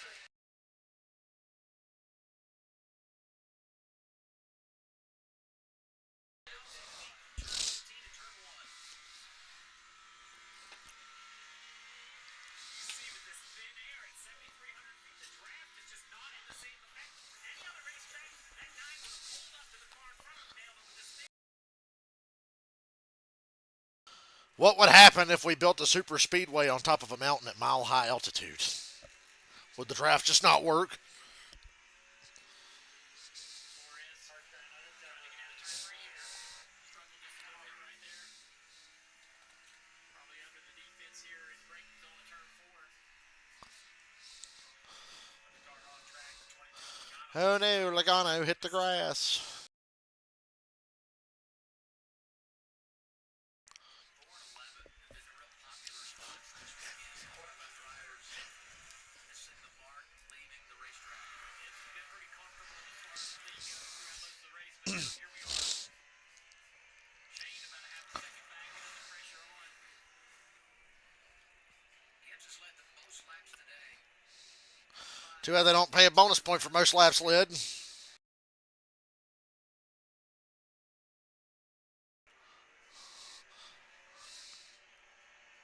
time he comes out of a corner on the straightaway, he looks in the mirror and sees he made it made. Did I get away? Did I pull away? Did I do a good job? Do I need to change what I'm doing? Right now, it's on his own. Really impressed with Ty Gibbs. This is the best Cup race I've seen Ty Gibbs be in. Racing to give him this kind of a race car. It's definitely his best performance. We're not halfway yet, but he's looking good. Talk about momentum. And God help us, we ain't even halfway yet. We've already been here for an hour and 20. So good to him and a noted road racer. 12 wins in the Xfinity Series. 4 of those have come on the road. Here's Kim.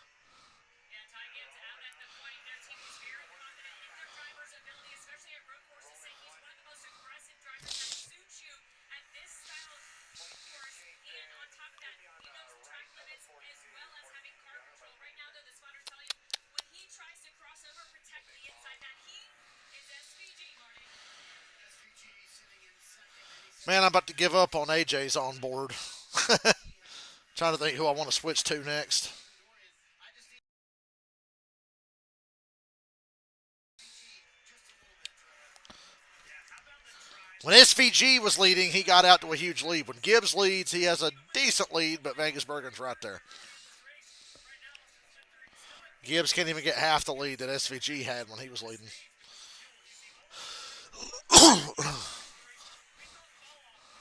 Instrumental for these guys. Does this change the strategy at all, Steve? If we get a late caution in this race, seeing Austin Cindric battle with these old tires. That's the one thing I will. I do think it may shift, right? He is on the much older tires and he is holding on. Now, I do think now that the race AJ says he feels like he's fucking stuck. tires, but it's definitely not as bad. We saw nearly 2 seconds slower in practice. Cindric's keeping up fine on nearly 35 tires right now. You know, I talked to Brian Wilson on Friday prior to practice, his crew chief. And Brian, was concerned about everything was going to break down this weekend, as all the crew chiefs were.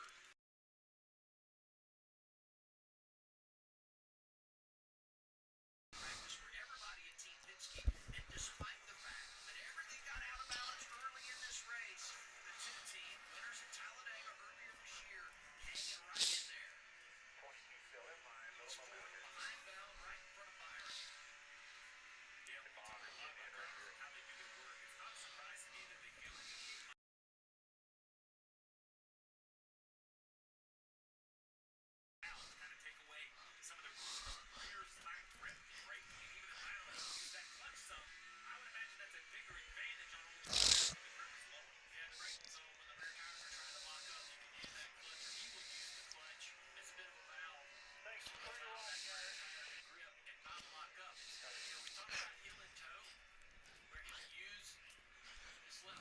I did not think Byron and Bowman would be the two Hendrick cars in the best position to win this race today, but they are.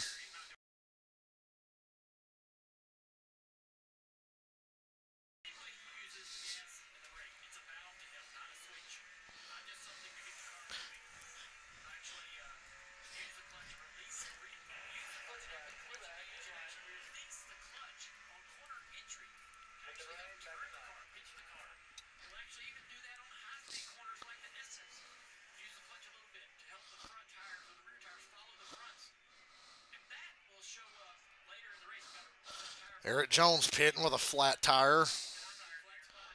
He made it in.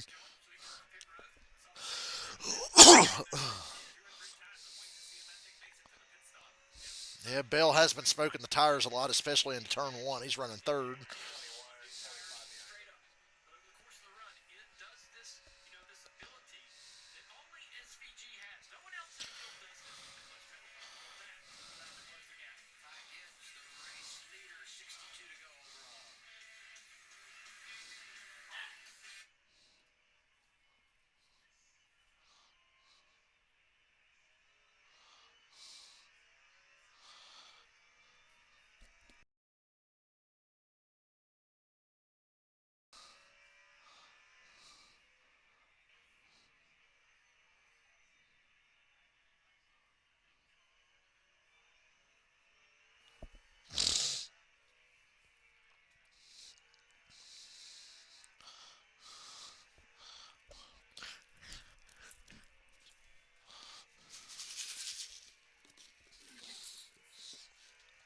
Pancakes. I'm going to unmute it when he says it. I'm going to unmute it when he says it.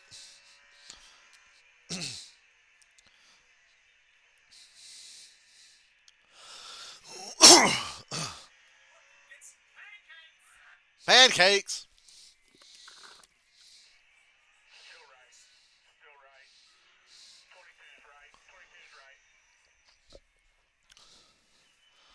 Pancakes.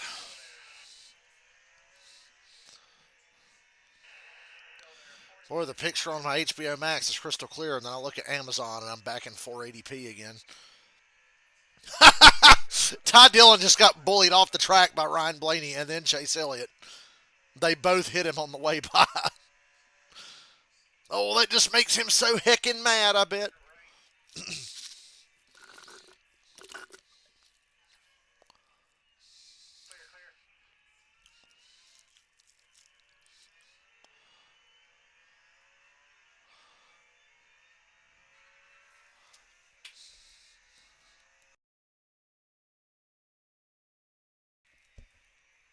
I'm going to restart this Amazon one more time because I'm tired of looking at pixels.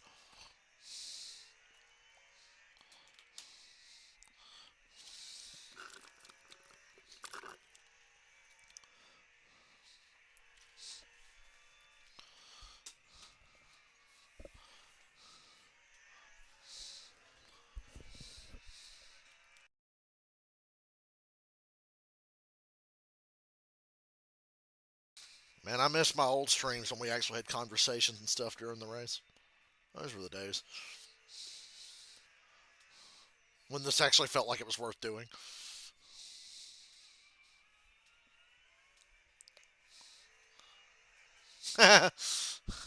Leave Ty Dillon alone. He's overachieving, man. He's top 10.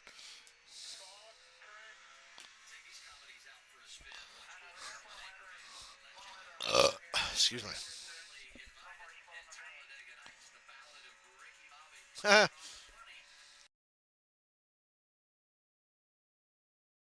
You stay classy, Mexico City. All right, here's the Ty Dillon thing. Oh, no, they're going to show McDowell. He got hit by Riley Herbst.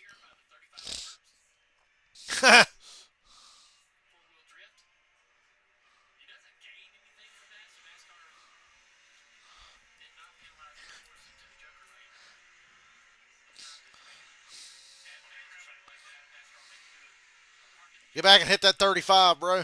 All right, they're going to show the Ty Dillon thing. Okay, Blaney running wide, and then Chase Elliott just acted like there wasn't even a corner and just clobbered fucking Ty Dillon. So I don't really know what Chase was doing there. Austin Cindric, for the first time today, is pitting. The two cars on pit road for the first time today.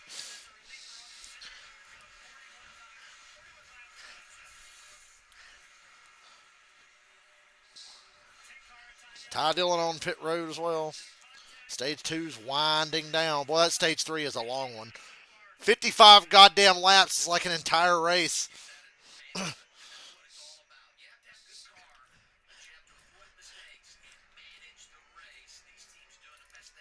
And the Gibbs Vangersbergen show rolls on up front. I'm guessing they're going to pit in the next lap.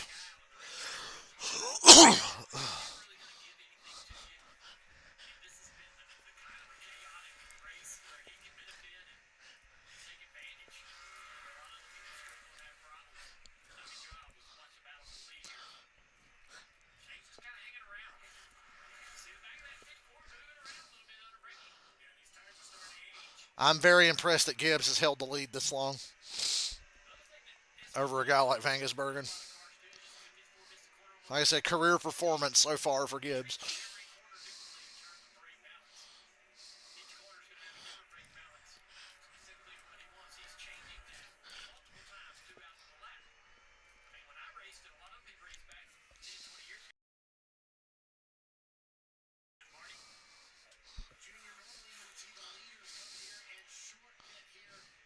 Elliott and Byron pit with 3 to go.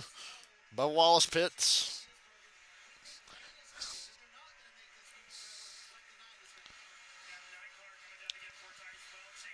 So they're suspecting more rain on the way, possibly.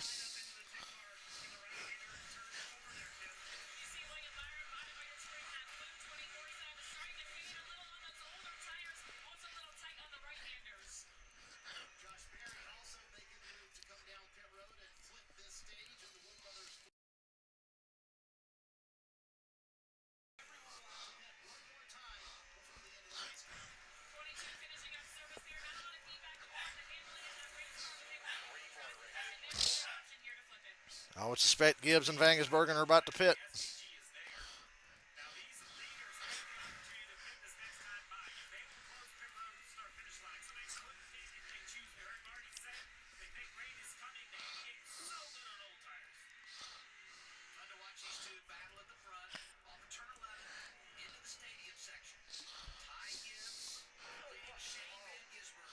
AJ's complaining about his car being slow again.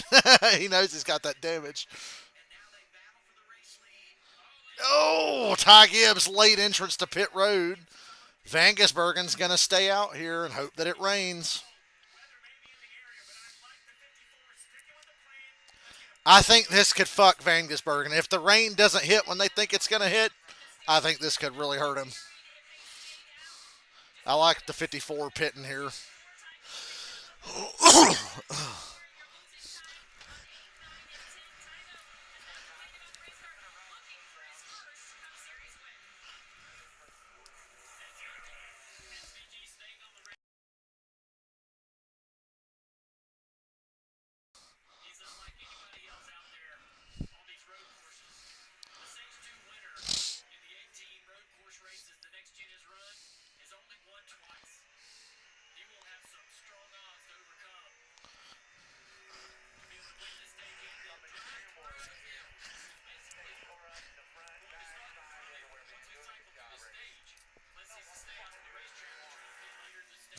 AJ just said, I don't want to fucking do this anymore.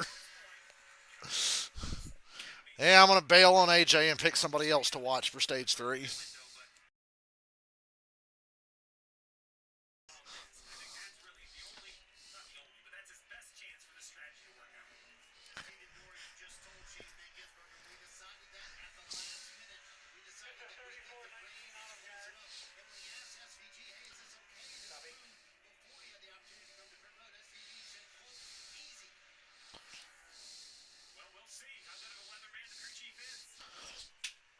One to go in stage two.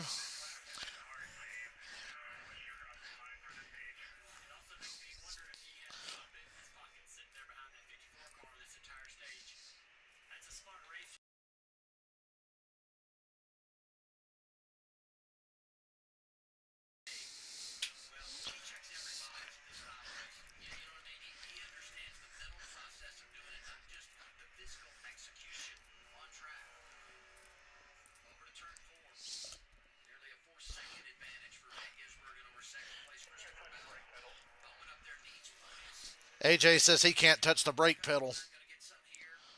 McDowell All that money I threw away today. sure that from a team standpoint, a lot of Ah, collect here you can't take it with you. at the end of stage two. Again, now has made his pit stop. He's rejoined the racetrack to the starting position as well.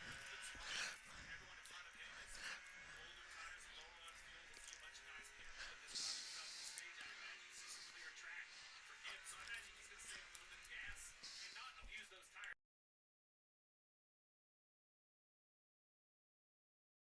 Tire here, right, in anticipation of the run that's coming when we wrap this stage, and he's obviously going to stay on track. Here comes Shane Van Gisbergen opening Well, Vegasbergen's going to win a stage, but stage two. that's not going to do anything for their season. They're so far back in points. 36 years old and searching his second Got to go win the race, and I'm not sure with this strategy it might work out for them. I'd be anxious now. It's a shame I don't have a race bet to take advantage of this. Shut the engine off.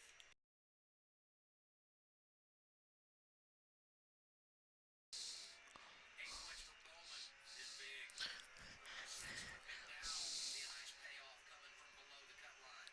Dylan doing good things. Talk about Busher and his relationship with the cut line coming in. Last driver to get a point, the fan favorite, Daniel Suarez. They're out in full.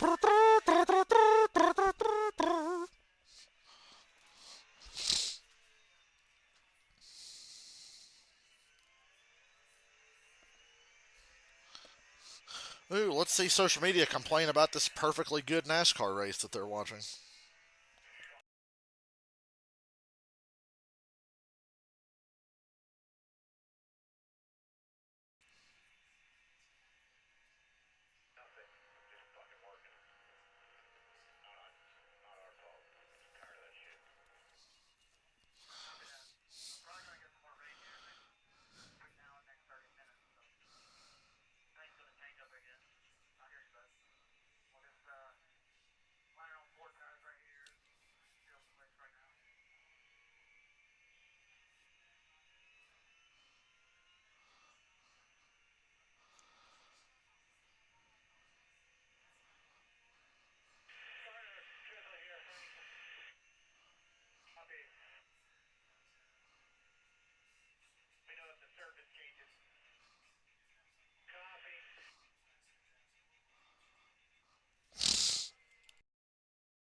I fucking hate stage breaks at road courses, but this race has been so good I haven't even mentioned that till now.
Fucking AJ, put the rain tires on and hope it rains.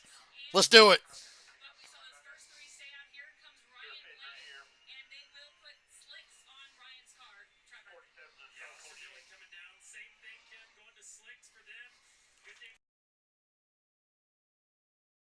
Fuck it, just put the wet tires on and we'll hope it rains. Still trying to fight through that damage they suffered earlier in the race. They've had some speed in the car despite all of this damage you see in the 16 car. But AJ has been quite frustrated after that. Real quick on the 88 in their decision.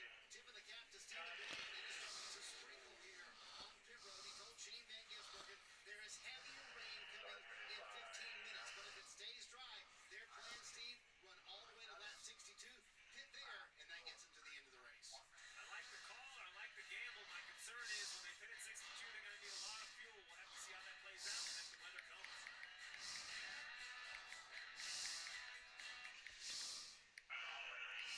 Did they just hop from a baseball game to a show on Max without leaving DirecTV? It's like all their apps and channels are.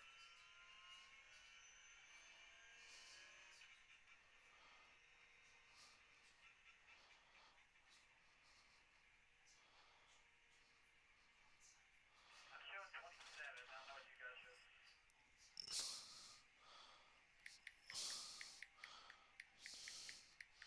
Got it.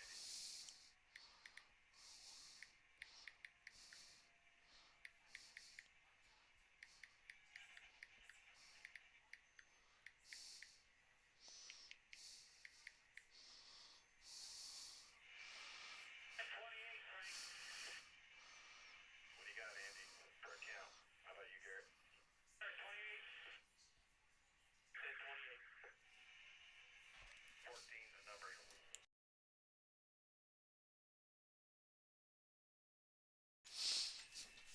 Come on, AJ. We can pull a miracle. I don't care how slow it is. You're AJ fucking Allmendinger.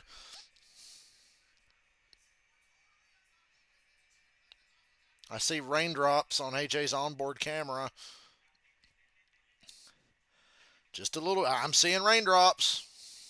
You guys just let me know what place we're in. Or general idea. It looks pretty far back.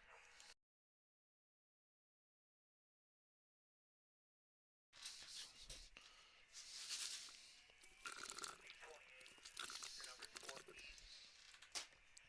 One left. Two left. Why is my Amazon zoomed all the way in? What the fuck was that? I'm having trouble with Amazon today. 6 left. There we go. I fixed it. 8, 9, 10. I see occasional raindrops on some onboard cameras. Fuck it, I'm staying on AJ's camera the whole race. Till I change my mind later. Not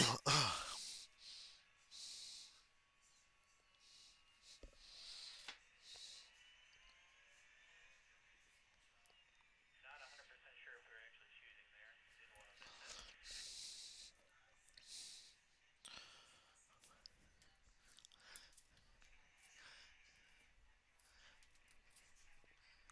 I don't. Was that? I don't even think that was choose, was it? Garrett was just practicing, you know?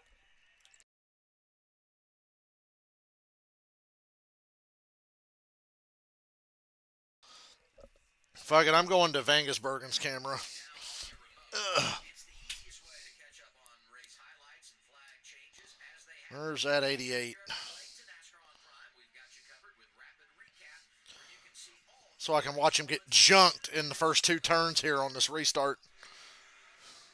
After they had him stay out and win a stage for no reason.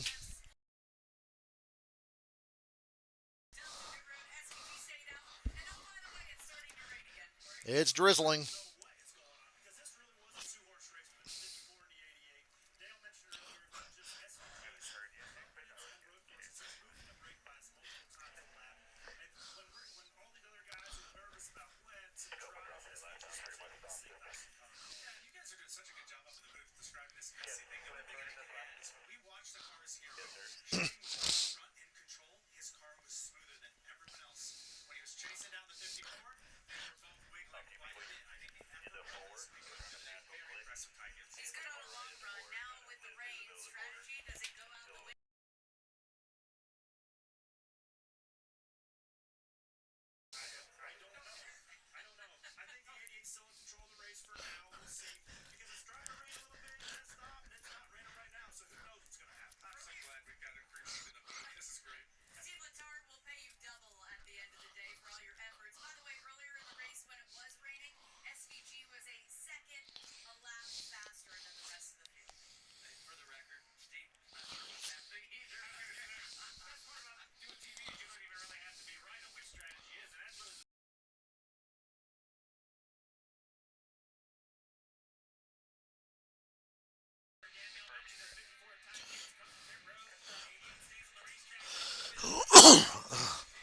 88's banking on the rain coming in, staying out there. At least he's the leader. He's got clean air. Got the WNBA on Prime. A little shot fake there on what's happening strategy-wise on the track.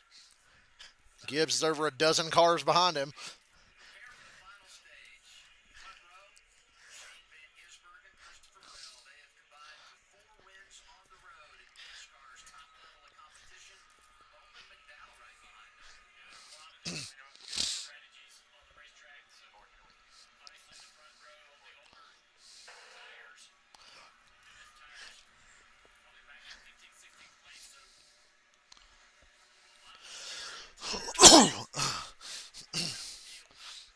should give them an opportunity to get away here. And that disagreement's going to roll down into turn one right here. All right. Three wide. Lap 50 this time. We're just about we're a lap from halfway. Restart final stage from Mexico It's City. been a long day. Bell getting after it outside lane. Bell had a great restart. Fading down to the inside. We'll see. Van Gisbergen coming. Bill won at Coda this year, lest we forget. All right, who's going to do something stupid? They're fucking 4 wide. Mid-pack. McDowell just straight up cut the course. I think that might be a penalty. Shockingly, the whole field makes it again through those first couple of corners. Damn, Christopher Bell takes the lead. Oh, Vangisbergen got to his inside there through that little carousel top area.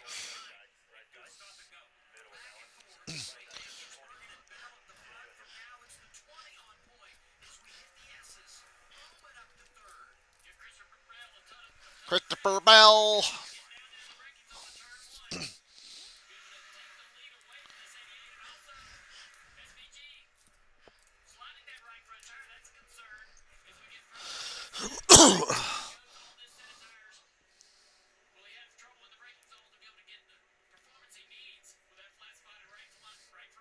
Right front. Had that early situation on the slicks in Chastain got spun out in the stadium area. Bell still leading. Vangisbergen right on his heels. Chicago street winner. Alex Bowman's third.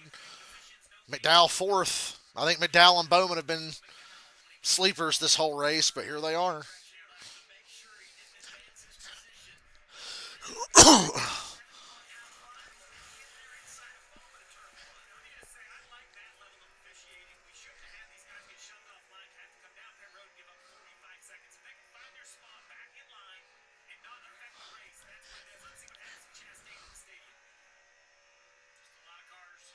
Nemechek hit Hocevar into Chastain, and that's what spun Ross.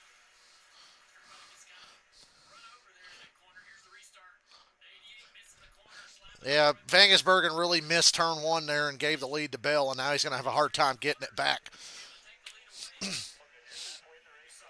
One mistake gave the lead to Bell.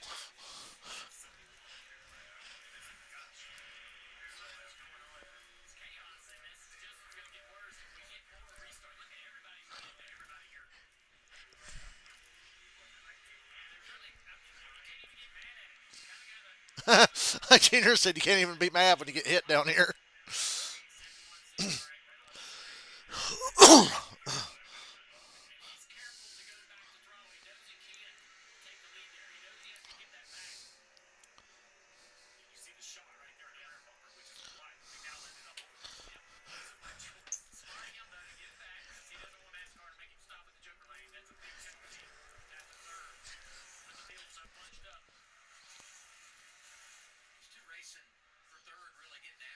Stenhouse spun around in the last corner at the tail end, so this shouldn't be a yellow.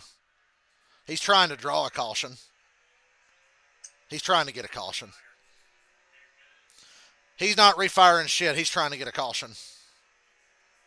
And now he drives on. Swallow that yellow. McDowell passed Bowman for third there. Fucking Riley Herbst is in the top 10 somehow.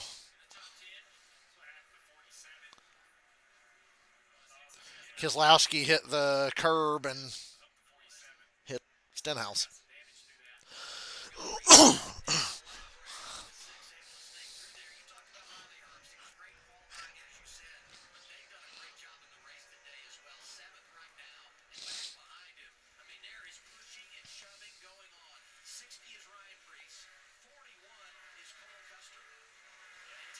Is there as well. Yeah, the man that's been pretty much in control of most of this race, Ty Gibbs, trying to work his way through this traffic. It's not going to get pretty much room right now. Ooh, Vangisbergen with a big dive there took the lead back from Bell. Now they're side by side. Oh, Bell wants to get back under and cross him over, but Vangisbergen's loose. Holds the lead though out of the last corner. That was powerful there by the 88.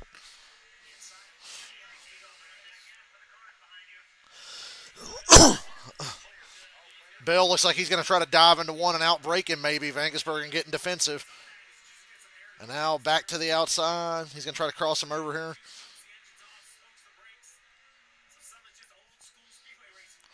If it doesn't rain, what's going to happen to Vangisbergen? Like their strategy. Like, if it doesn't rain, what's going to happen?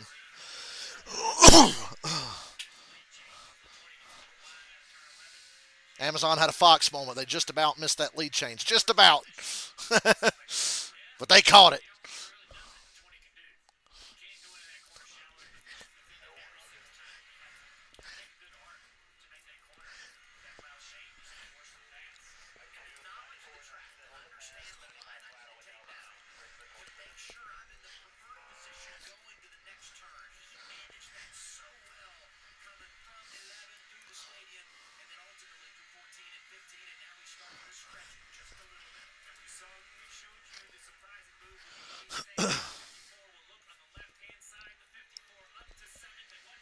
We got a New Zealander leading the NASCAR race in Mexico.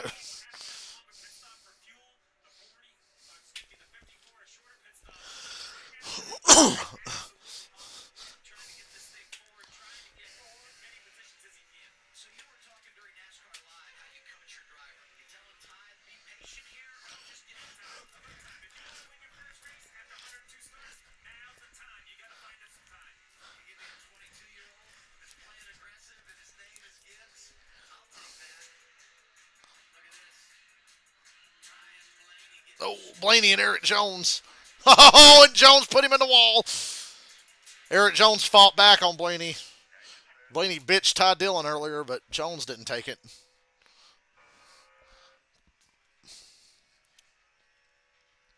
My Amazon quality's been really good for the last little bit. I'm grateful for that.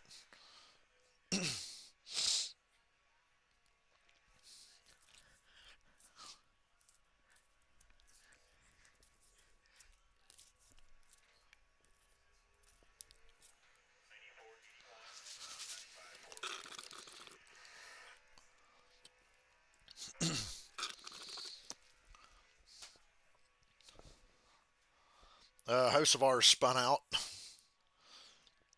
He got it going. We stay green. Ryan Truex just spun again for the second time today. I feel like he might have had some help that time. He's trying to get it going. Right now he's doing donuts. Come on, Ryan. It's his first cup race in 11 years. Come on, man.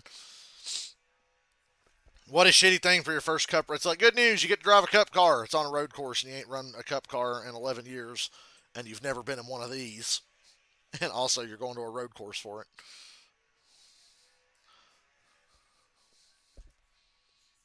That's tough scenes right there.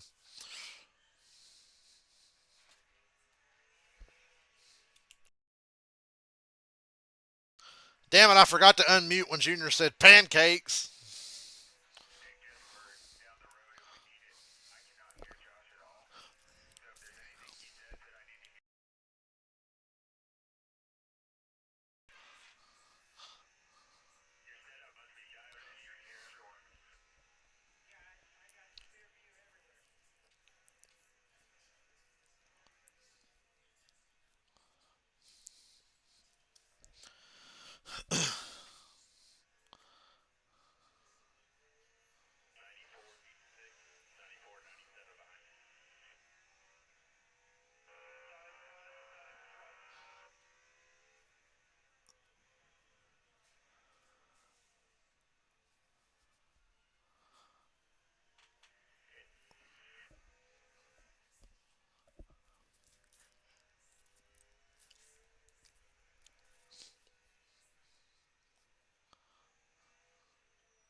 Ryan Truex, don't call him Junior.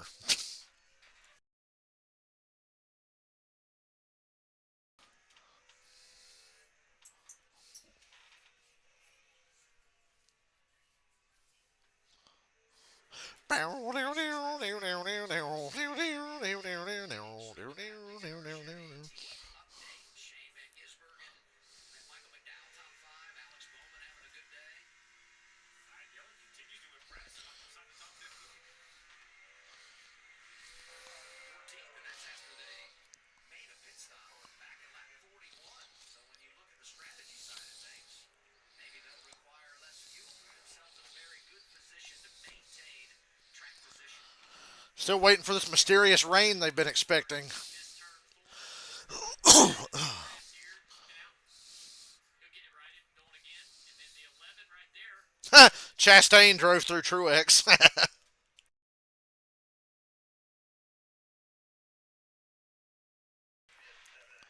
with Chastain. This is the time of the race where these little things start to happen.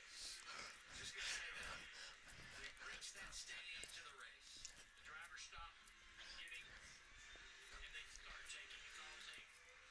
That little situation right there, Chastain would have let him go. They would have not wrecked in that first stage. That's over with in this third stage.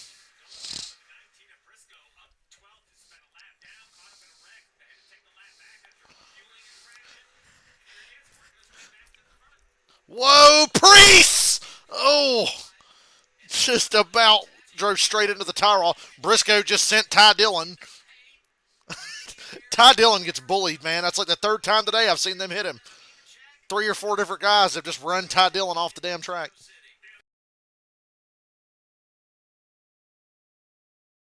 12, and Blaney's going to try to get two for one here.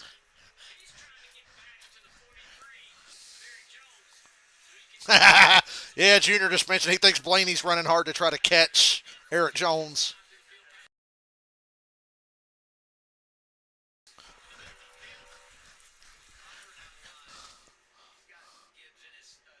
I'm kind of rooting for Blaney to get back to him just to see what happens.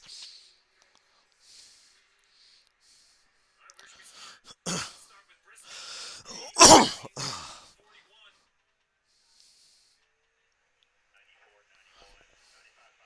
41. Old Cole Custer out here being a menace. north open positions. Hey, you ran into me, I'll run into you. I'm going to run you wide. You ran me wide. And then the 60 got really lucky down here. I thought he's going to clip the tire. Oh, I see why Briscoe sent Ty Dillon. Ty Dillon kind of used Briscoe up and sent him out wide, so Briscoe just clobbered him in the left rear in the next corner. Dillon has been kind of running through this back. These are hard positions to get. And Briscoe said, "Oh no, you don't." He's going to ship him and cost him a few. Just barely able with these cars. Now you got to try to work back by. I don't blame Briscoe for hitting him. I take it back. But they're all racing from 11th on back here, and now Ty Dillon, as you said, back to 18th.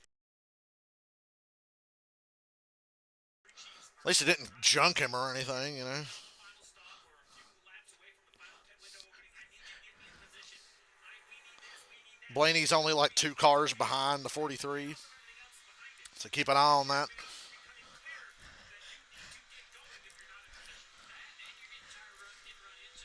Even if maybe the guy that you're chasing down is the one that hit you, you're still not going to cut him a break. And now they're really pushing the brakes on down here into turn one. And you see the back dancing around on that 19 car. The Chases racing together, Briscoe and Elliott. Jake's going to try to offset here, driving underneath him on this acceleration to turn four. That was really nicely done by the nine. The way he kind of backed that core up and turned lower. That is a very impressive position behind. This 43 is impressive as well.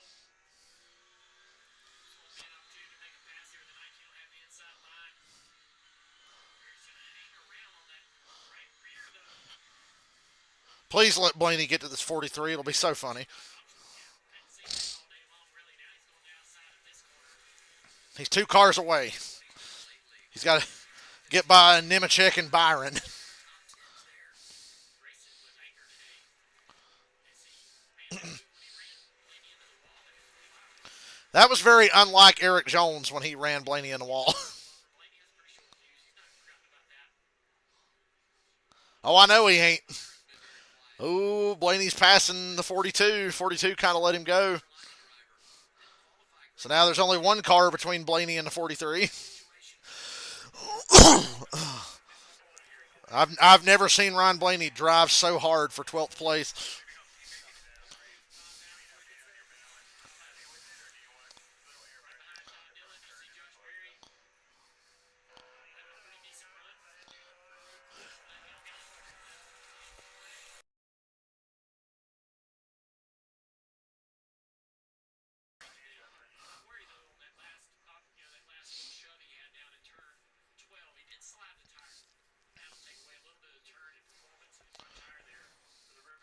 Vangersbergen's got a 3-second lead. You're not missing anything at the front.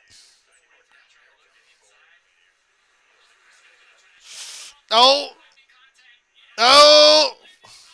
And here comes the 12. Jones just about ran in the grass, hitting the 19, and now Blaney's right on him.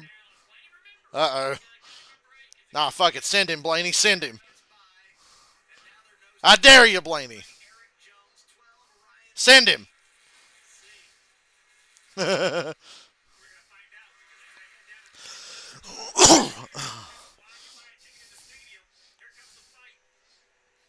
Big dive from Byron on Briscoe there. What a move! Oh! Just barely made that pass. Uh-oh, here comes Blaney. Jones racing Briscoe out of the stadium. Blaney waiting in the wings. Nemechek right there behind him. Blaney's had a chance to ship that 43. Yeah, Blaney ain't really done nothing. He got close enough to where he could have, and he chose not to.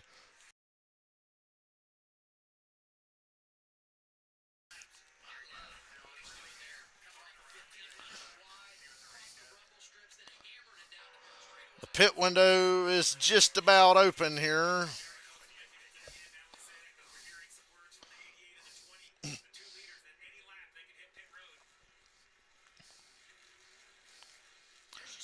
Where's the rain?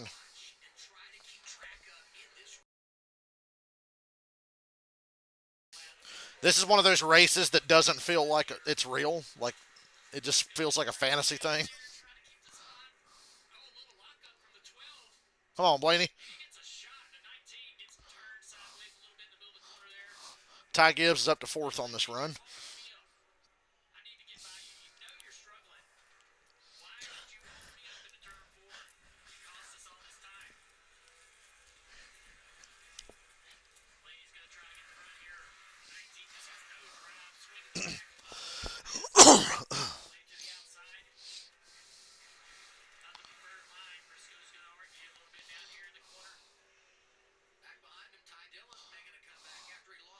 Look out, Ty Dillon's back for revenge.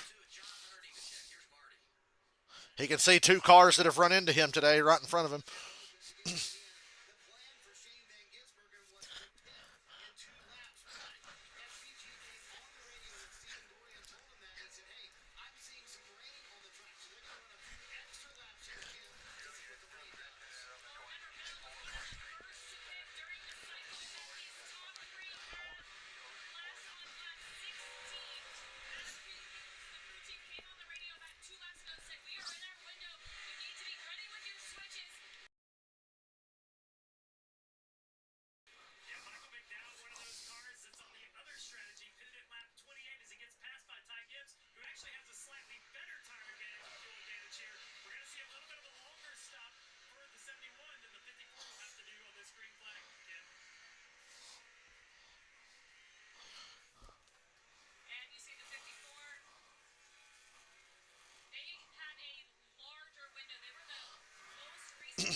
Old Tylenol Gibbs in 3rd.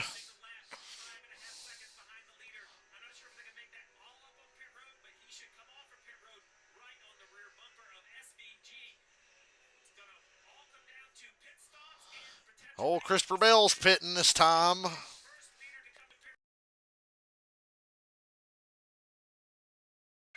I see some raindrops on his windshield as well.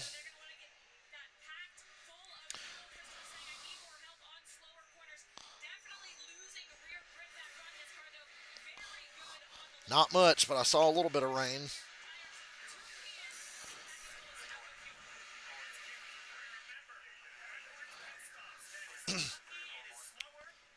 easy for the driver to drive you to a stop. 20 had to wait on fuel a little bit there. That's what I'm That could be another thing that helps Ty Gibbs out. I know he's over 5 seconds behind Vangesbergen, but he can cut that in half with a quicker stop because he's not going to have to wait on gas like the 88 is going to have to. And the longer the 88 runs, the longer they got to wait. Unless they just fuck up and run too long and run out of gas. That means they minimize their time and open the door to gain position here through this cycle of stops. SVG with much older tires is just trying to maintain that gap on Gibbs. Gibbs with fresher tires can run until he's uncomfortable, right? So he can run extra laps if he needs. We'll see how much longer the 88 runs. Him and the 20 were only about a couple laps apart, so I think he's going to need fuel here pretty soon. What's making this all more complicated are the raindrops that he was reporting earlier. I'm looking at his onboard. I didn't see any raindrops this lap on the 88. Played another one. Vangesbergen's going to run another lap. Much better than working for the 88 battle. This is going to become. And now the 20 who's already pitted, he has rejoined the pack, back in the pack, back in 32nd. He just needs to.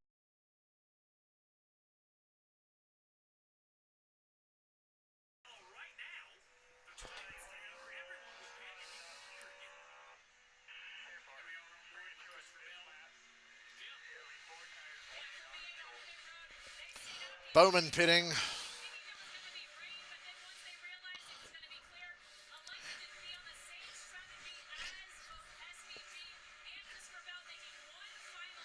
Waiting on gas. Alex just saying that he needs a little bit more grip. It was a little tight for him. Such a good weekend for Ryan Preece, starting second in one stage world, but that spin a moment ago cost him.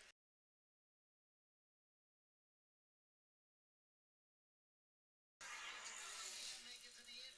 SVG will give up the lead at this lap. Grace has had a great day when you look at points. Winning that stage, we'll see what they do for the stretch run. One of those drivers that came in thinking about playoffs and all the points you need to gather to get in. So let's just see exactly how long the 88 is in his pit box. If he does in fact pit this time, you see Gibbs is knocking out just Vangesbergen's pitting. Don't speed, brother. Looked like he did a nice job. Hope he didn't speed.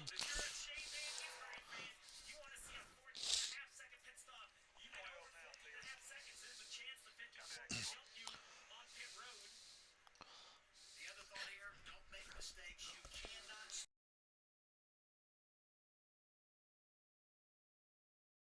SVG to run a couple of more laps, but then he came back on the radio and said, I hear you, but these tires are absolutely shot. The Indians were terrific on the long runs today. He said he needs a Rain's holding off. and now as he talked about the radio, That was about a 14 and a half second stop right there for the 88. Gibbs is definitely going to gain on him. So the 88 needs to get out here and lay down some fucking heaters and make good time on these fresh tires.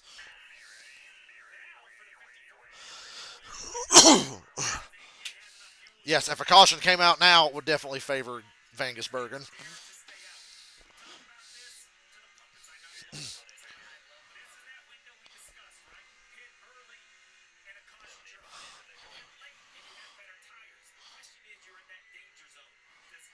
We're pretty strung out right now.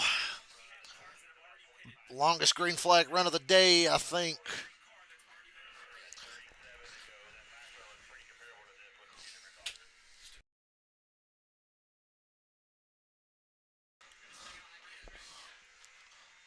Kind of got to wonder if the must-win scenario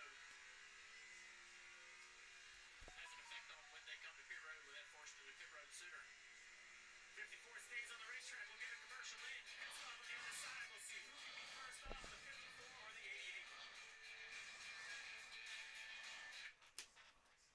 88. And now we wait.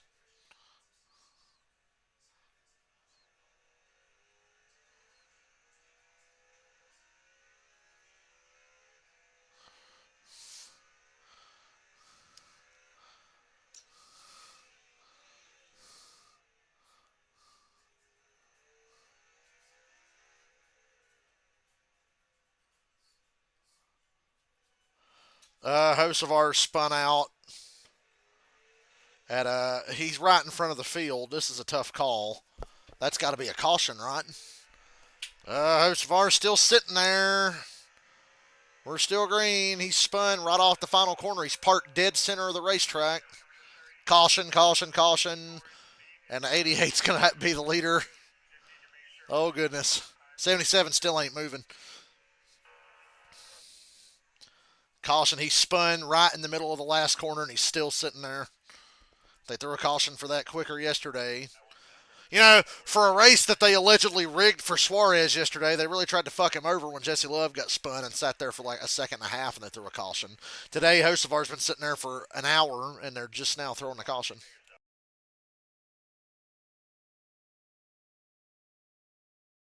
88 saying he's got a loose wheel. Oh my God. Vangisbergen thinks he's got a loose wheel. How did they have a loose wheel on a 14 and a half, 15-second pit stop?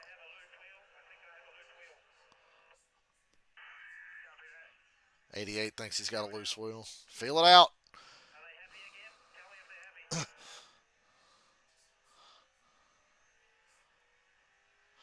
The wheel ain't come off yet, Shano.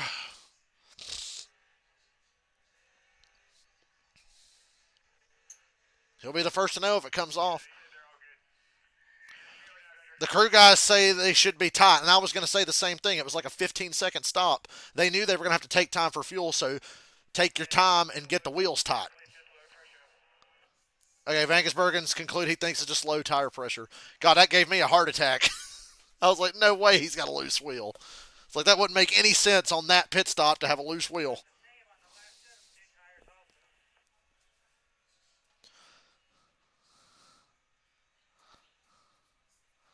Weave it back and forth. See if it comes off, man.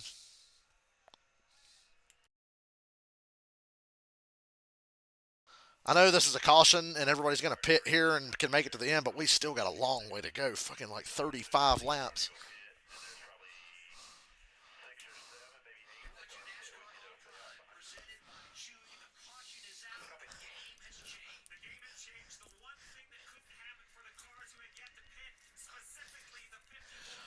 Poor Tylenol Gibbs, man. Can't catch a break.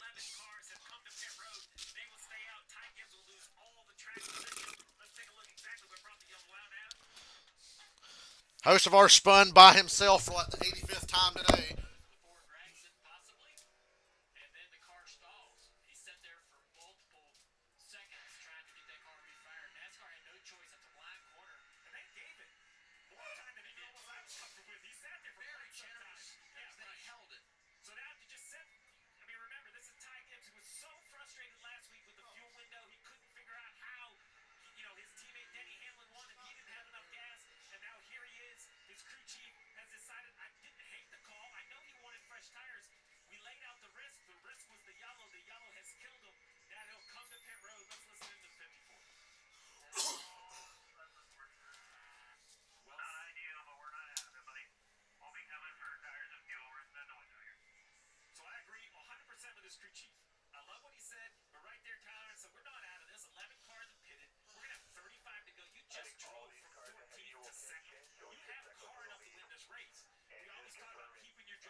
Yeah, I think my NASCAR streams days are numbered now too.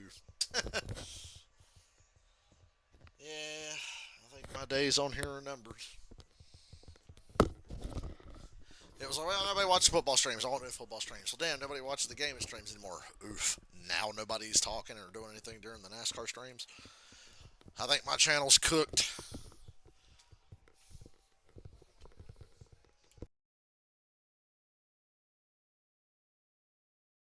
I tell you what, it just makes me sick seeing all these people having a good time at a NASCAR race. I can't stand it. Every social media comment right now. Because they're showing crowd shots. I can't stand to see them people having fun at a NASCAR race. Fucking dumbass boomers. Makes me sick. I did just watch all the videos myself, Shane, and everything looks good to me too. Okay, thank you.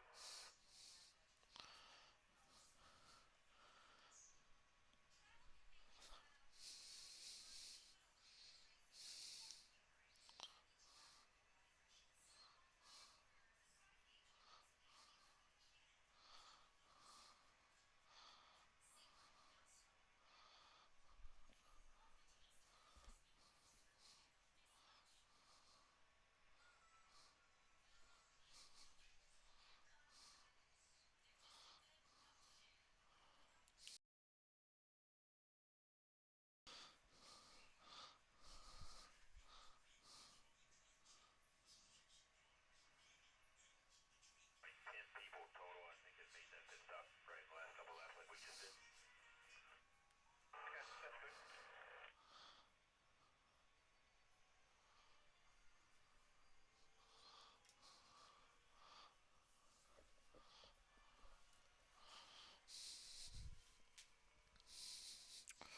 Ooh, I gotta do that big sealing tomorrow. And that's all I'm doing tomorrow. That big sealing. I can make it the rest of the week after that.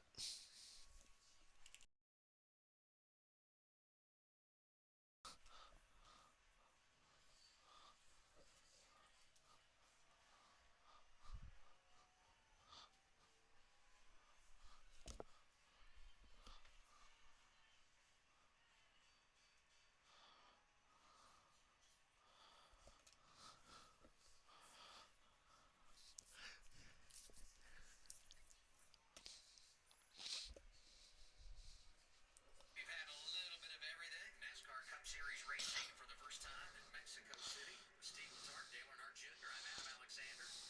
They had closed pit road last time around. Pit road is open. But there'll be plenty of drama when it opens, and a lot of cars will be there. I think 10 cars are going to be able to stay out here. I think I heard that on the 88 radio. Michael McDowell, one of the drivers on the bad side of the timing of that caution, told them to get four tires. They told the driver, do not wait on Gill. We're going to go on the jack. We're good on that. Then Austin Cindric, we talked earlier about the one stop that he had made to get track position. Now they debated coming down this time with leaving rain in the forehead. It's also on the bad side of that caution. You heard the radio transmission beforehand. Crew Chief Tyler Allen coaching him. Usually means it's very good. Execution is key. Can't afford a penalty here. Don't want to lose any more track position. Ty Gibbs maintains of those that made a pit stop. +2 for Chase Elliott. McDowell loses one. Byron gains a spot. So does Brady. Cindric going in the wrong direction. 9 drivers staying out here. See on the video? We can't take it at this point. We've got to feel it out. Vangesbergen said his car still feels like it's tracking funny. Crew chief told him again, said, well, we looked at the video. They're just going to have to ride it out till the wheel falls off. Surely it would have fell off by now. I know they're only going caution speed, but with these wheels with a single lug, they would just come right off, you would think. Headquarters in Concord, North Carolina, they confirmed that he got all the lug nuts tight. But twice now since that radio transmission, SVG has said on the radio, and he's talking about it right now as well. He said it does not track right. Something does not feel right. With the Great, Christopher Bell's going to win, and we're all going to be sad and bored. It's going to be stressful times for the 88. Some people think that the lug nuts should have had time to be tightened without an issue. And now we do our credit one back ones to watch. Steve? Well, I'm looking at the driver, the 54 Ty Gibbs, 102 starts, 0 wins to today. Gibbs is not out of this yet. Impeccable race. That yellow was kind of unfortunate. He will Be just outside the top 10. with 33 to go. I think he has time if he can stay clean from take this lead and run with this race. But he's going to have to drive through a few guys. He's starting up toward the front on the front row here with Shane Van Gisbergen. We heard about the loose wheel possible. This is shaping up to really fall into the hands of Christopher Bell, who won at Coda earlier this year. This guy's strong on the road courses. He's showing us everything today. Despite the question marks and everything that Marty's talked about, I'm going with the guy out front, Shane Van Gisbergen. You know, he said to his teammate Ross Chastain, I just need to qualify well. That was Friday. He went out and delivered yesterday in qualifying, puts it on the pole.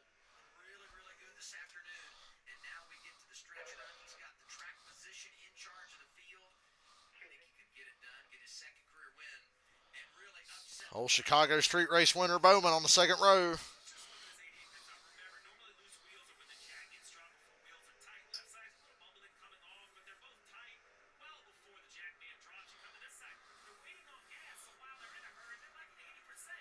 Right side's tight. The jack can sit down nice and easy, so that's not a guarantee that the wheels are tight, but I can see why the team feels confident. There wasn't really any Well, when Vangersbergen hits top speed at the end of this straightaway and the wheel flies off, we'll know. see if it turns into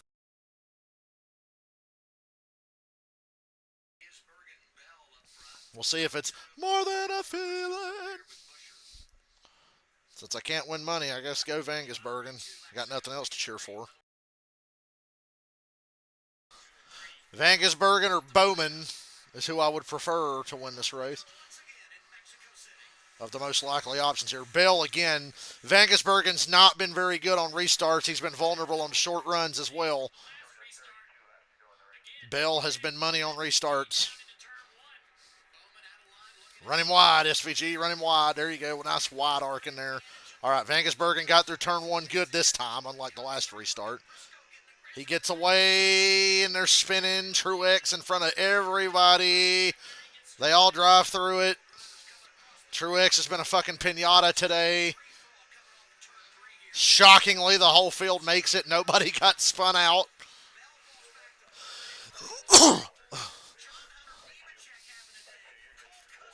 Bowman second now. Nemechek fourth. Custer fifth.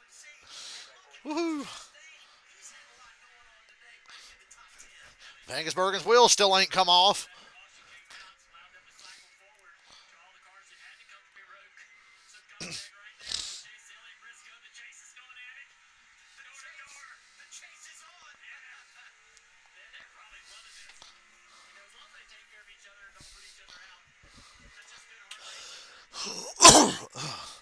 A lot of guys like to put each other out just for little shit these days, Junior.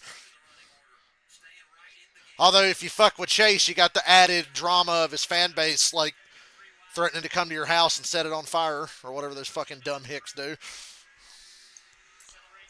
People are a different kind of stupid in Georgia, you know. I have found in my life people in Georgia are a different kind of stupid.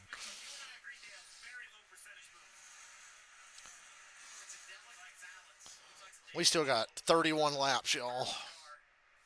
This race, I kind of feel like they made this race a little too long because the Xfinity race was 65, and I'm like, that's not bad. But then I saw today's race is 100, and I'm like, damn, that's a lot for slow laps. I bet you this race gets shortened by 10 laps or so next year.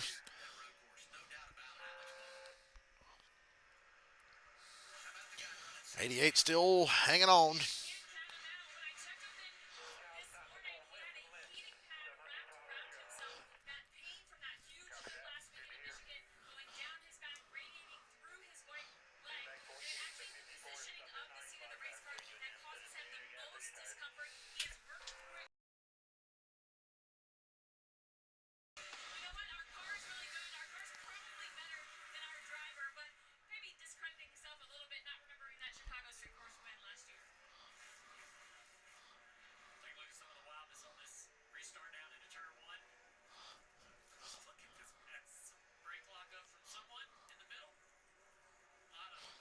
Fucking Briscoe clobbered that tire wall. I just realized. Blaney got sent through the grass. Truex got his fucking front bumper peeled off.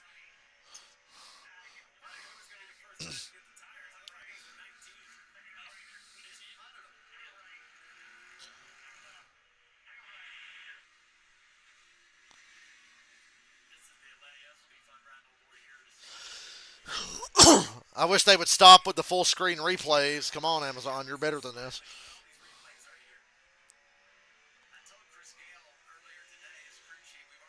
Another full screen replay of the same goddamn wreck. Come on, Amazon. Come on. We've seen this already. Hell, we saw it when it happened.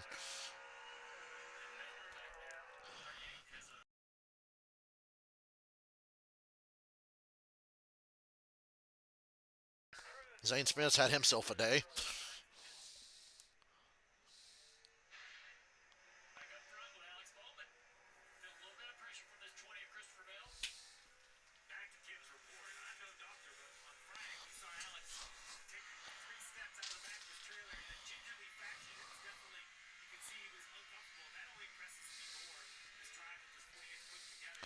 Vegasbergen's sick to his stomach. Bowman's got a bad back.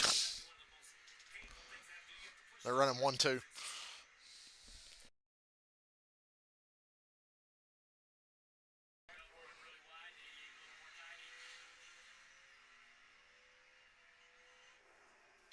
Back to the 54, who's trying to drive through the field. We know this car's capable of winning, has the speed to do it.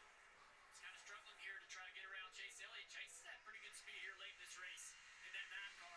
They pitted on the same lap. They're under caution in Chase Elliott and Ty Gibbs. Yeah, these passes are just not going to be easy. Everybody's from relatively similar tires. Trevor. Yeah, we expected that 54 to drive for him, but right in front of him is Chase Elliott.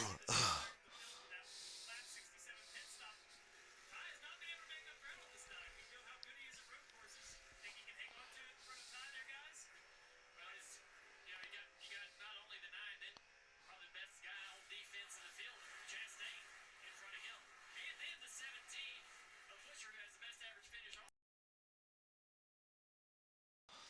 these guys Ty Gibbs is really not looking too good right now. that right front tire just a little bit there in the 4. He's going to need some more cautions, I'm afraid. More restarts. Oh, look at this dive by the 9 car to the inside of Chastain.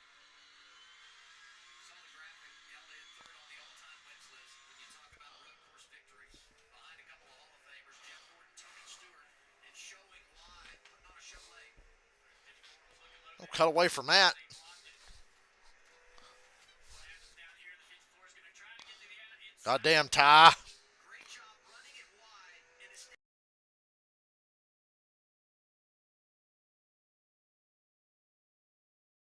can't get there. Ty Gibbs is really struggling in this traffic. He's giving up a spot to Chastain now. Austin Dillon and Josh Berry are sitting in front of each other over here in the stadium. This is what's so tough about racing on the road. You get to this final Fired up, Grandpa's boy. all these positions. Oh, Logano got him. I don't feel bad about that. Remember Richmond last year? Good for you, Logano. I mean, it's kind of inconsequential. You're both running like shit, but, you know, fuck him. Who cares? It's the 3 car. Wipe him out. Josh Berry's an innocent victim getting stuck there behind him.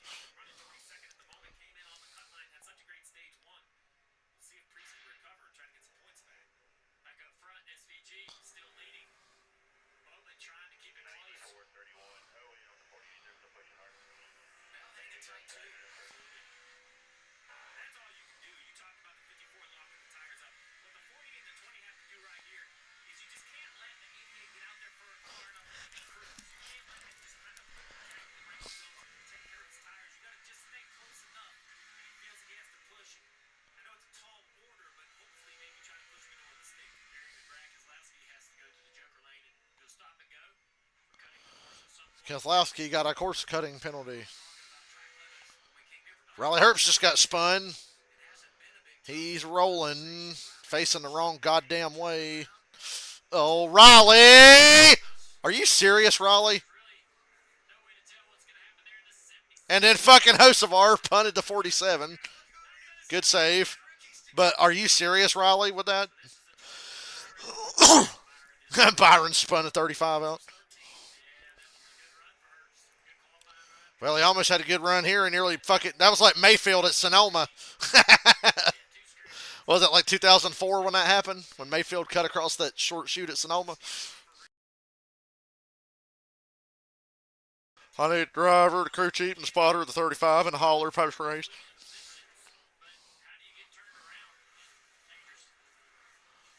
Yeah, that was a little sketchy. 71, 10th on the day, qualified 5th. Briscoe behind him. Blaney is there at 12.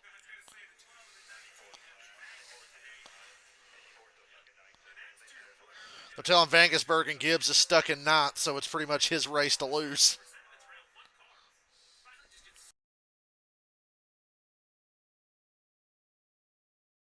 With the driver that next week is qualified by one and done. Got to ride the truck pre-race when you're saluting the fans. Still see there, Gibbs stuck behind Chastain, right ahead of this battle. Anywhere. And the battle for second place getting a little tight. I thought that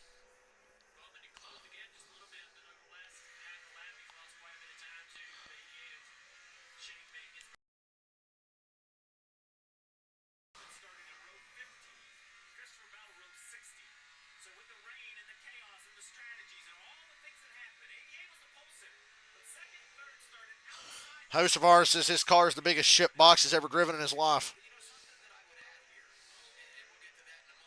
Bell going for second. Inside 48. 48 doesn't give him any room. That just makes Vangersbergen's lead grow. He runs really smooth, makes minimal mistakes, doesn't really beat his tires up. Christopher Bell's really punishing the braking zones, really pushing his car, sliding tires. He's speeding his car up, so he needs to make the pass quickly because eventually, before Yates gets good, Ooh, it just thundered outside, I think. It's been looking like rain here all day, and it hasn't rained a drop, but I think that's about to change here in a little while.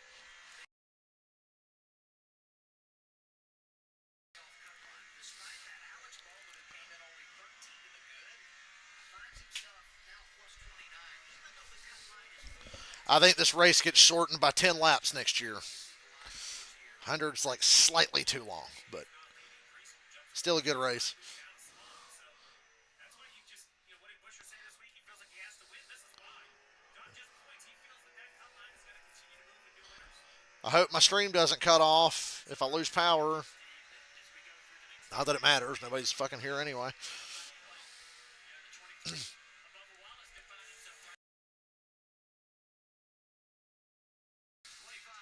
to go.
I just say I really like that Wendy's paint scheme that Chastain's driving.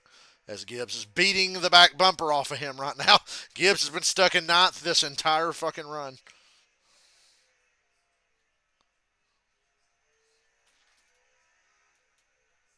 Am I a joke to you? Pancakes. Damn it, I forgot to unmute the pancakes commercial because I was looking at my phone. Y'all made me miss pancakes.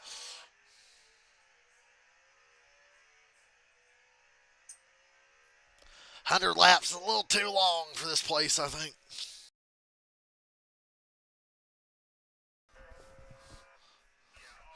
What we need is one more good rainstorm, force everybody to pit road again.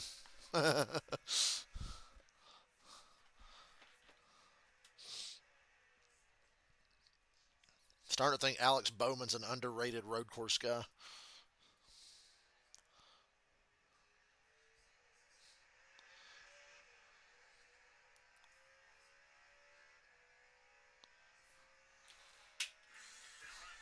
Mexico City. Next week off to Pocono. Triple header weekend. Trucks on Friday. FS2, FS1 with the coverage there. CW Saturday for the Xfinity Series. Cup practice and qualifying on Fox. 12:30 Saturday. We're racing Sunday. 2 o'clock Eastern Time. I'm looking forward to this. I would stream the truck race next week, but the last time I streamed the truck race, I sat here and talked to myself and cut my stream off halfway through the race. So I'm not streaming trucks this coming week. I guess I'll do Xfinity and Cup. Christopher Bell, John Hunter Nemechek, Chase Elliott, the top 5. Let's get some updates from pit road, starting with Kim.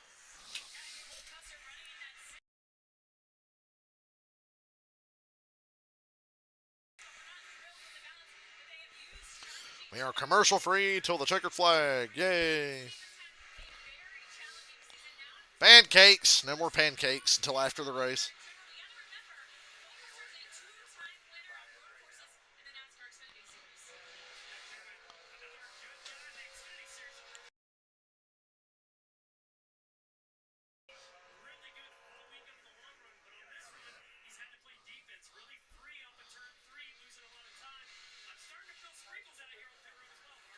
Trevor Bain says it's raining a little on pit road on the front stretch. Time caution at a road course can change your day. Remember, this stage, seats free, where you got spun around in the stadium section. I see raindrops on Vangusbergen's camera as he headed into the S's.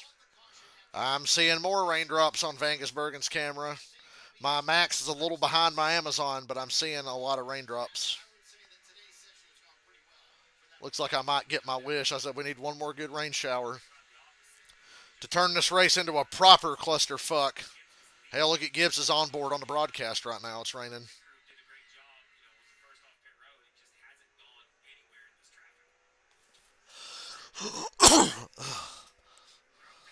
hasn't gone anywhere in this traffic. I can't believe Custer's still in the top 10, but look at the train of cars behind him. He might not be in the top 10 much longer. Down here in turn one, but just see how hard it is for them to power down in traffic. You got to think about the aero disadvantage of the car. That's a bit of an oval style turn as you're throttling up. And a huge power disadvantage when I talked to the engine tuners and the crew chief. They said that we already are reduced a tremendous amount of horsepower because the air goes in there, bring the radar. Is that it drops heat on They said on Vangusbergen's radio, it's not really showing rain on the radar, but there's steady sprinkles around a lot of the racetrack. So this shouldn't be much rain since it's not really on the radar. to do down here in turn one. Almost not lined up on the back bumper of this Haas. Ford, Custer, not in striking distance into turn four.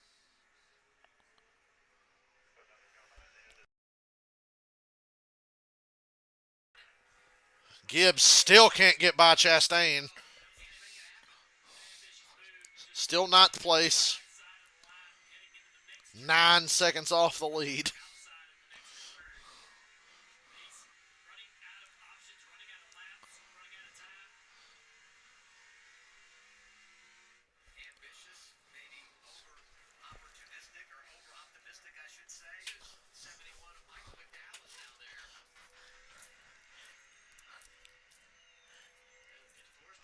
Oh, now McDowell tried to force it in there on the 54. Checking everybody out, bringing all these other drivers like the 71, the McDowell, the 19, Chase Briscoe is leading into this battle. Ford in the braking zone. Diaz One thing about this race being longer, it definitely feels like a test of endurance. And the frustration just builds and builds the further you go back. Sense of urgency is up, 21 to go. Chase Elliott takes over fourth position from Nemechek.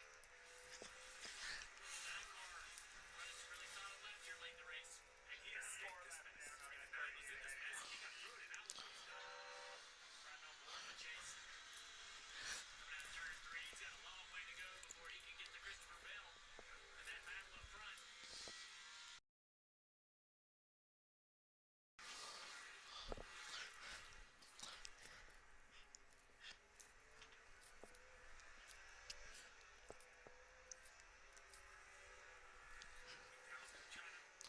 Hello, Miss EO. Spot right there. Look at Blaney close after that. Diving up there.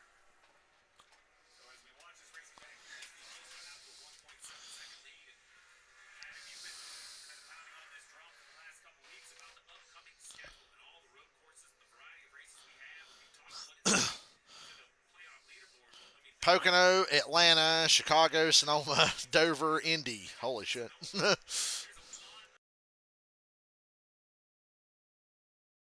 wild card because of the SVGs and so forth. But think about Atlanta as a racetrack too, where somebody can sneak in and get a win that's below the cut line. Yeah, well, I mean, Suarez, right? Here's a driver that hasn't won, must-win situation, and he won there last year. So when you the schedule that's coming up, anybody's guess how things will unfold down the stretch of the regular season. We've made it to 20 to go. We've only been here for 2 hours and 42 minutes. See the road course records come, and I actually didn't give the man enough credit. And then we got the race down, and we were all like, oh boy, this guy is unbelievable. He made moves in zones that we didn't think were passing zones. And then he went, street lights on. It was late in the race after a wet start, but he was on the scene. First start, first win. And everybody said it was the first been to Chicago. That's a new racetrack. But once it was a street course, and he has been normalized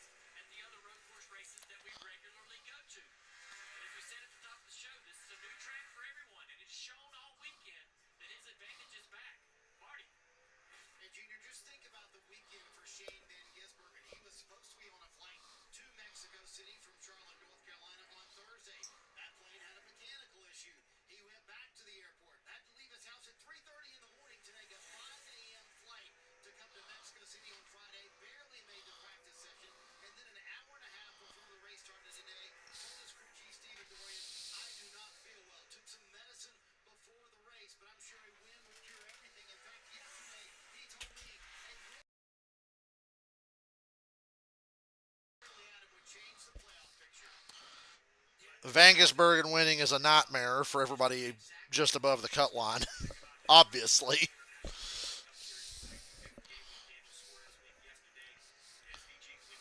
Poor Ryan Priest, Kyle Busch, Ricky Stenhouse, Chase Briscoe, Chris Buescher. is a full-time driver, and you look at the standings, you see where Van Gisbergen is and what that's done to the cut line. You know, last year he wins Rookie of the Year and wins multiple races in Xfinity. What made him attractive there is this: so many road course races on the schedule. You know you can win, you can qualify for the postseason, and we're seeing it again now this year. And full time matters. In my opinion, it matters because the pit crew is used to him. He's used to the pit crew. He's used to pit entry. He's used to his crew chief. You know, his driving talent does go up or down with how many times he's in this race car, but his comfort of this specific car goes up even when he's not in a road course, right? You run all the tools, the shifter, so it's less new, right? He runs in this car each and every week. And then Dale, like you said, now the only new thing is the road course, which I agree with you is an advantage for the driver of the 88. And we get back to Alex Bowman. If you have a driver like the 88 winning and moving that cut line, Bowman, who lost a chunk of points last week for that crash in Michigan, needs this second place finish. He needs that good result today. Look at the run over the last three finishes, losing so many points to the cut line. This car was very comfortable. 18 to go, still a long ass time. How they're going to be as they come in here and as we run right now, 30 points above the cut line. So this is critical for them to be able to hold this track position to the end of the Ty Gibbs is still ninth. SVG. Why not celebrate Alex Bowman? Another driver that found badly in the wet. Bowman was on wets, Reddick on dries. Reddick was running them down, but he makes it. And then Reddick hits this inside wall and gives my money away. Hits that wall. That was the difference. Bowman went on to win. Yep, I should have won money on that race. Absolute huge win for Bowman. What the fuck happened to Reddick's road course shit? They've been awful today. They're 22nd. No one shines a light on him, yet he continues to win a race or two every year. A quiet confidence from Alex Bowman. He's putting himself in a great position here. We've talked about it after a rough slide lately. I mean, last week was what it was, but if you go back last month, 6 weeks, they just had a lot of bad things happen, and that's why they were even part of that bubble conversation coming into today. You know, Adam, as Trevor has been telling us all weekend long about the work these drivers have been doing due to these altitudes. We've been covering the issues with the car, the cooling, and the downforce. But let's talk about the human aspect. Here we are, 16 is the longest we've run. We've been in the cars now for a couple hours. You're starting, you know, that cardiovascular fitness, that drain of the high elevation. This is when added the frustration, Dale, you keep bringing in, that Gibbs has been following this bumper for the last 10 laps. You know, all of that starts to add up. You just wonder who's going to get frustrated or who's going to make a mistake. Let's go down to Kim.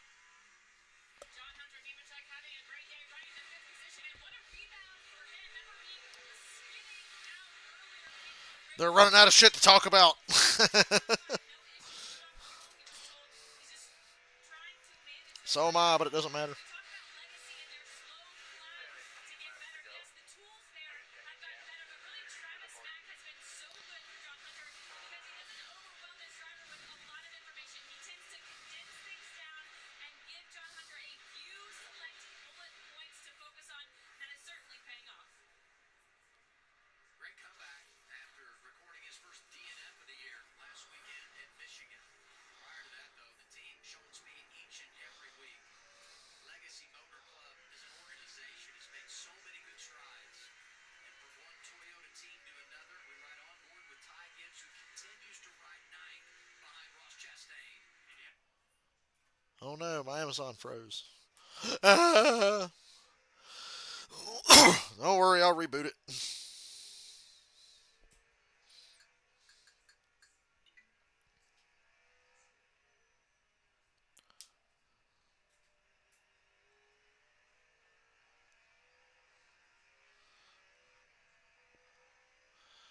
Now my television says I don't have internet. When I quite clearly do in fact have internet. Oh, well, I'm watching Vangisbergen's on board on the other TV, so definitely ain't missing nothing.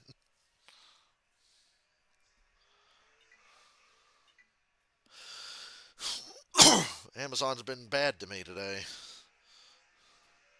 Oh, look, I do have internet. Now you can open Amazon again now that we've established that I have internet. That's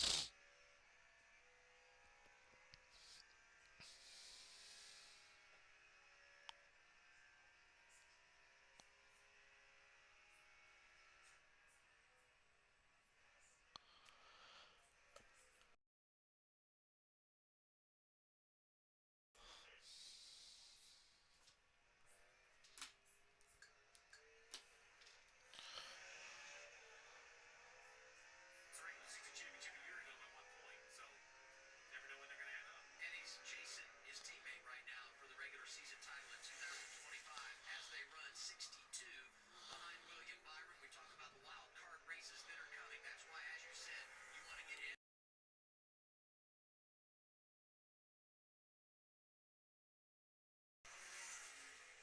Oh yeah, they're showing Kyle Larson, who's like 105 laps down or whatever the hell it is. 19th is where he is in the running order. Before we talk about the day, let's go back and celebrate what happened here 24 hours ago. Just remarkable for the driver out of Monterrey, Mexico.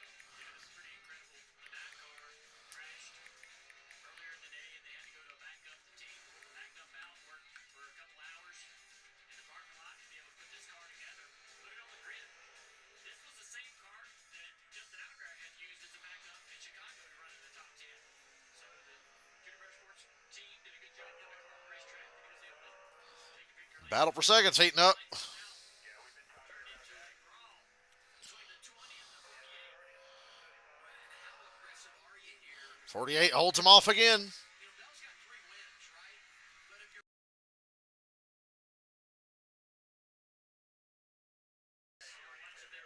Breaking out of 48. My God, the sun's starting to come out. Braking zone right there. You see the car kind of dancing around just a little bit. And he's a little bit offline. So the 20's going to be all over him until he can sort that out and get right on lines offline again. High here, low entry into the 20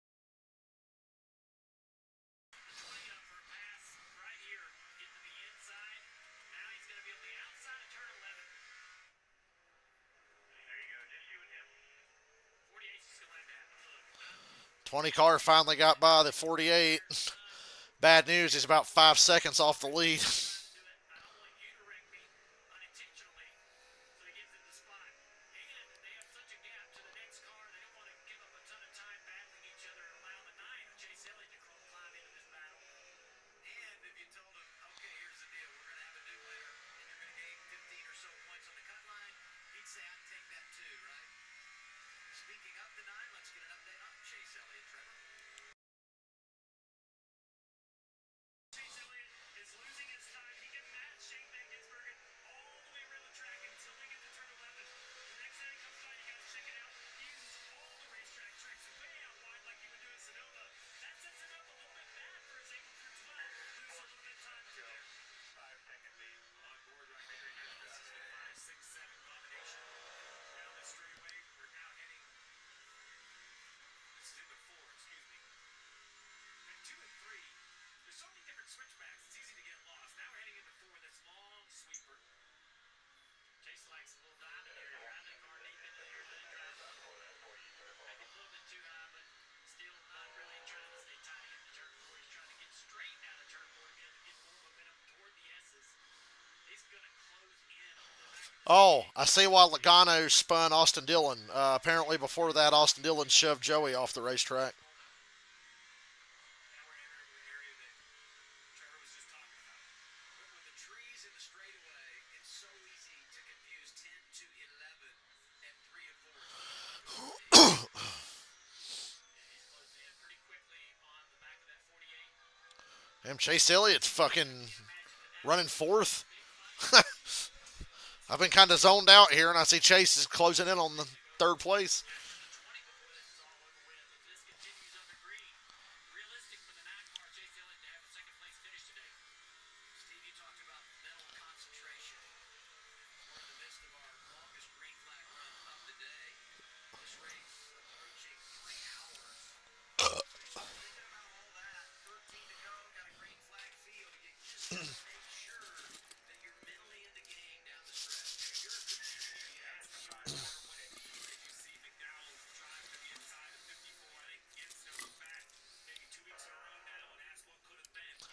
Gibbs is 11th. He has no fucking tire left. I guarantee it. 13 more seconds. Now, what do you do? Right? I mean, this is 30 something cars with one lap. I think tires would matter. I don't know if you're 88 cars, you can pick from at least some of your top 5 or 10 is going to come to pit road, and that'll bring everybody behind right to pit road as well. Just got to stay in the game, not just behind the wheel, but mentally as a crew chief, you just got to always be thinking, man, it's a short run, baby. My driver, there's a mental checklist that's fatiguing but required. It just keeps looping in your mind. But I would also say, adding on to that, the residual impact of the weekend and the travel internationally, and just logistically, everything that goes into this that steals some of that mental concentration that you now have to put behind you and finish the job. And yet, putting it behind you is the green flag. That's when I joined Corey and Carl down at the desk. We talked about that. And as amazing as this trip has been, and amazing as the crowd is, at some point it has to become just a race. It can be more than that for the competitors because if you allow your mind to take the other things in, it's replacing something else in your focus. Poor Ty Dillon's 34th, a lap down after being top 10 in this race. Everybody is close enough that if you make a mistake, you're going to lose a spot. This track was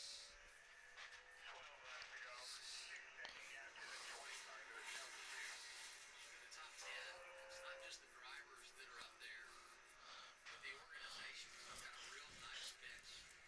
Holland, Gibbs, Hendrick, Legacy, Las Vegas team, RFK, Michael McDowell representing Spire, rounding out the top 10. That is a pretty eclectic top 10, as Adam Alexander was just pointing out. All the different teams that are in the top 10. Spire, Gibbs, Trackhouse, RFK, Haas, Legacy, Hendrick.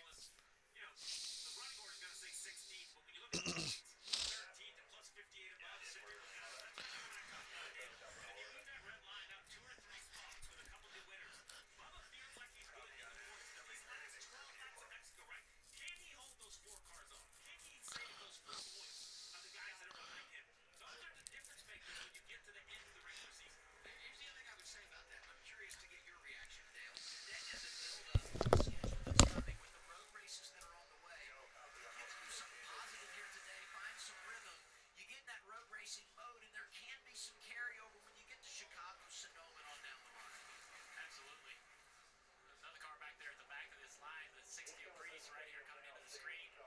Won the first stage and had a strategy that would likely have cycled him back toward the front of the field, had a penalty late in this race. He's trying to claw his way back to the back of the pack, and this is going to be one of those days where you're going to think, well, might have been. They had so much speed. He talked to 77 off again. Priest said that he thought he could have gotten the pole. He actually Hocevar spun again. He didn't get stalled this time. but he had so much speed that the first lap might have been enough for the pole. Real good speed in that 60 car this weekend. Went out there, won the first stage. That mistake did cost him a lot of points today, Marty. And Junior, credit to Derek Finley for making that call, for leaving his driver out, winning stage 1, earned those 10 stage points, and he said before the race that his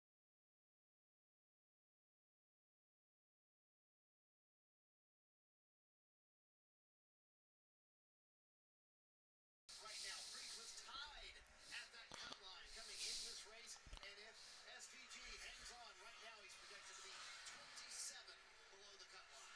Yeah, and I don't believe that's the last new winner we're going to see in the regular season. So you're definitely going to have to try to continue to score some points or think of wins. Let's see what happens with 77. Hocevar, oh look, just deep into the corner. And look who he runs into. Please tell me it's not the 47. I'm going to tell you. I didn't realize that Hocevar was off track because he plowed into Stenhouse again. Oh, Lord. Junior said they're going to be brawling tonight.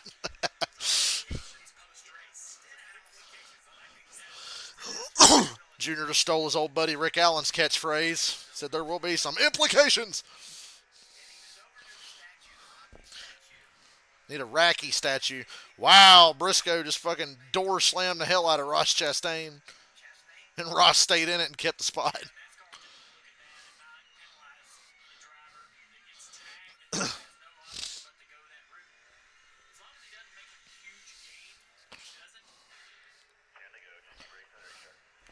10 laps to go. The radio and the video's out of sync on my Max because they said 10 to go and Vangersbergen's already in like the carousel area going into turn 4. This is aggressive right here. These guys have been around each other for the last 30 laps, beating on each other through the corners.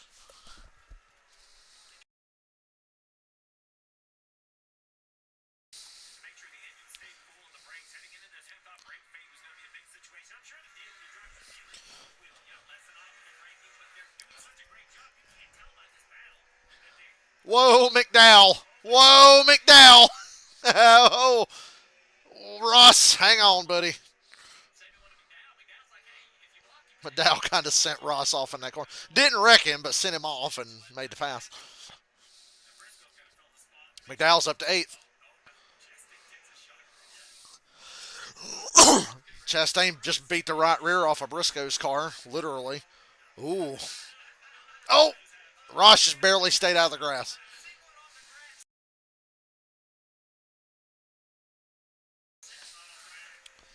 You can see in his body language he's not happy.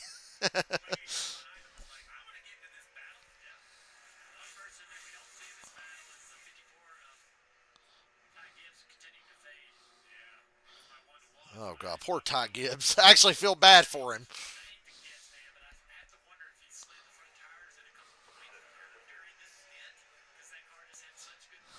I remember seeing Ty smoke the tires really bad when he was trying to pass Chastain early in the run.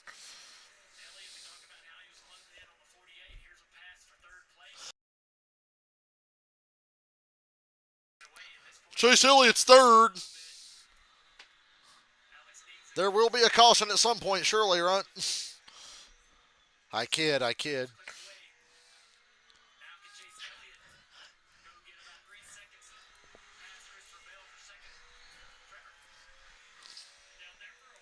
It's definitely a race for second. They're 9 seconds behind Shane Vangersbergen with 9 laps to go.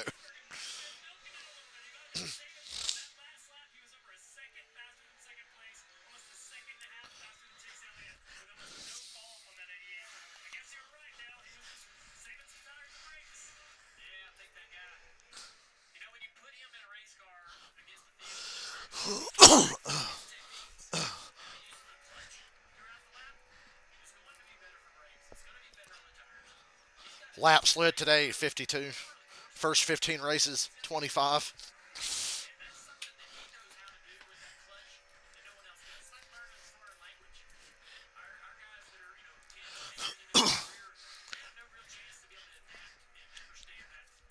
Basically, if we go to a new road course, he's going to win every fucking time.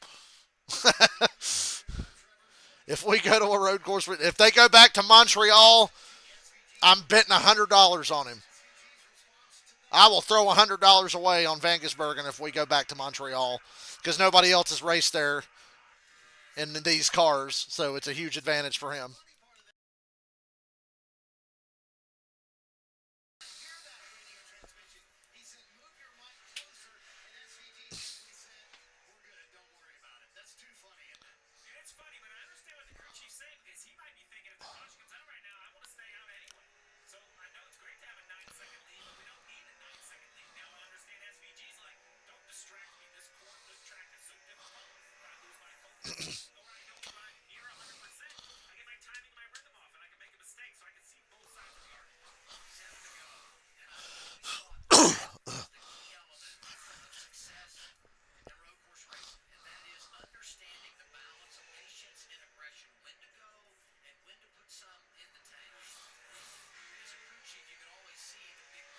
McDowell's charging, man. He's up to 7th.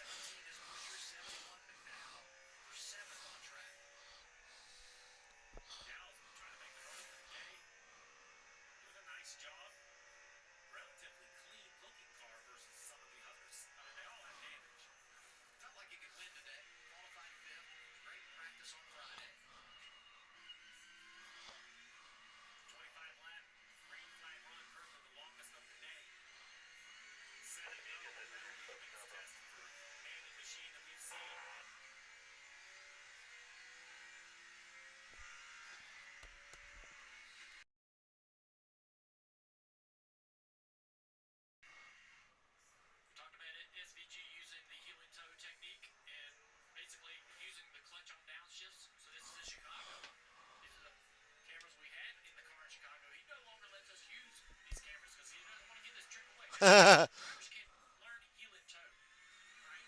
That's not so Oh, hard. Ricky Rudd was a good heel and toe driver on a road course. Rusty Wallace as well. But how When I they see that camera, I think of Ricky Rudd or Rusty they Wallace. settle or entry to a corner to keep the rear tires from locking up under braking, things like that. It allows him to get into the corner maybe a little deeper, a little more under control. It also allows the car when he releases the clutch to turn better. It pivots and turns the car into the corner. That's something that the V8 supercar guys they do their entire career. So what he's learned, this technique that he's brought here, is something that only he knows. And it is an advantage. And we talk about how the 54 can match his time course to run. His technique saves brakes, saves tires. So he has better performance in the braking zones. He has more lateral grip on lap 40 than the rest of the field. That's where we see Vangersbergen should have won Watkins Glen last year. He gave that one away, sadly. he's got a God-given talent. He's just going He's through just that good, though. that God-given talent shows 11-second lead. how he takes off. Are we watching me play Heat 5 or something, or Rivals and run a road course? And others at running the wall, right? This is the same idea. Each of these drivers, they got to the top level of stock car racing because of their talent. And they're not all the same. It's not a blueprint, right? Everybody has a strength. Some have some weaknesses. This battle right here continues. Busher loses another spot from 19 to Briscoe. Briscoe up to 8. Nice late rally. The driver that leads early. At one point in this race, Ty Gibbs did lead the most laps. Vangersbergen was challenged today, but his biggest challenger got absolutely shit on by that Hocevar caution and had to restart like 12th. With a decent result after climbing through the field here late. That's a pretty good success. Kim, you got something on the 54? Yeah, I think some people might be surprised that we haven't seen him make more headway like we did with Chase Elliott, but he used up those rear tires very early in this run and just so lacking complete rear grip. Back to back opportunities blown for the 54. Who knows what would have happened last week if they charged to lead that race? They might have run out of gas. Who knows? But I would have rather done that than just run third because third was not going to do anything for their season. And then today they just caught a bad break. Caution come out before they could make their final pit stop. This sport is a motherfucker sometimes. I actually feel bad for Ty.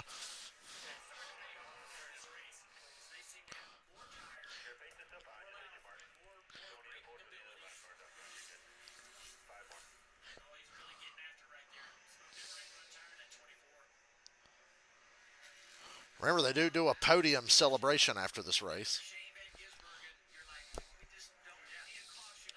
Right now, it's Vangersbergen, Bell, and Elliott on the podium. On the thing, but I do not need to see the yellow flag. Yeah, Steve, you always talk about fuel tags with the puppets. Michael McDowell's one of those guys that did wait on fuel earlier. So on this run, he has had to manage that fuel mileage a little bit. Just on the radio, though, Travis Peterson telling him to go. They got McDowell hunting a top five here. He's got 5 laps to catch the 42 and get a top five. It's amazing how well these drivers can make up time anymore. They're so good at not just going fast, but this whole new world of fuel management that's required at basically every track we go to. Every driver has their own little system, but they're becoming very good at seeing it.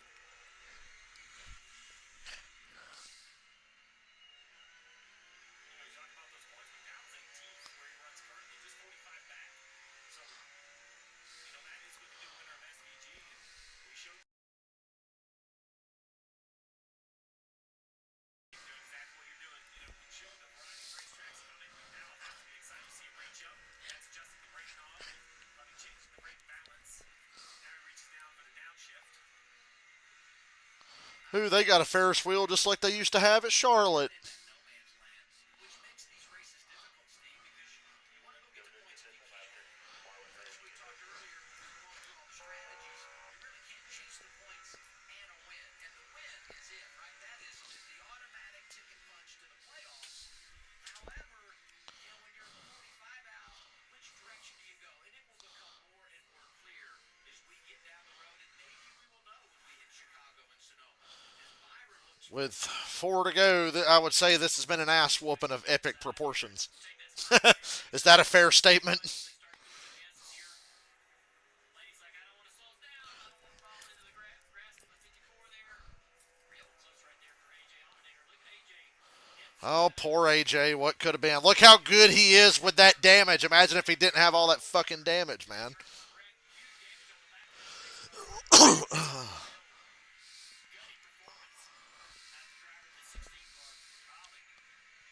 to get showing off his talent when it comes to this style of racing.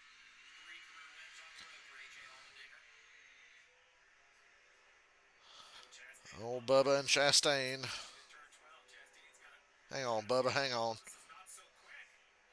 Got to keep these spots. Every point matters.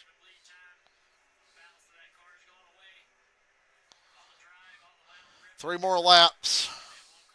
Allmendinger's 13th with all that damage. Allmendinger's going to pass Ty Gibbs and probably finish 12th. He's right behind Ty Gibbs. Just imagine if he didn't have all that damage. He was 18-1, man. AJ's been good on ovals this year, and he was 18-1 on a road course for some reason. It seems like 3 or 4 laps ago it was 9, and now he's built it up over 15 seconds. Think about two. It's about 8:30 over in Australia on the west coast. They started watching this race hours ago. Much like Daniel Suarez, he has lots of people in the country of Australia that are watching him, cheering him to victory at this moment. You heard Marty say earlier that he was reaching out to Max Verstappen to get some insight about racing in the rain. Well, maybe Max gave him some insight racing in the dry as well. He knows how to dominate a race. I thought Vangisbergen would kick their ass in the rain. I knew he had a chance to dominate in the dry, but hell, rain might have made this thing a little more competitive at the end. 2 to go. In before somebody gets stuck up under one of them barriers.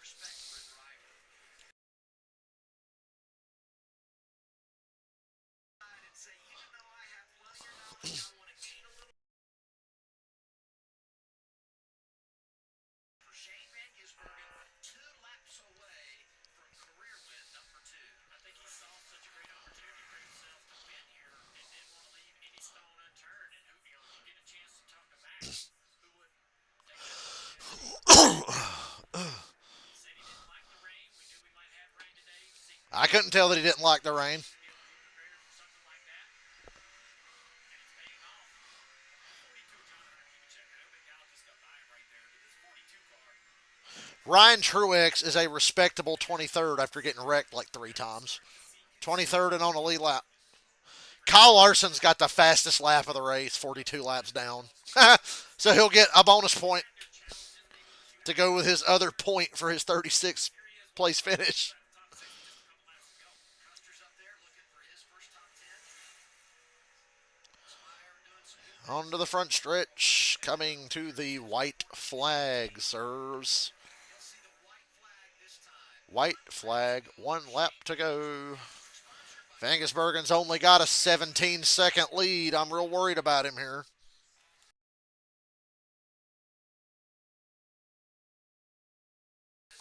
Behind the wheel full time at the cup level. Because you know he can deliver on the road. Put himself in playoff position. This will be the easiest most ginger lap he'll run around this racetrack. Right here, one more. No Not put the car in really any kind of situation that's going to be difficult. A little bit of traffic in front, but he doesn't really need to push for that. First points paying race for the Cup Series outside the U.S. since 1950.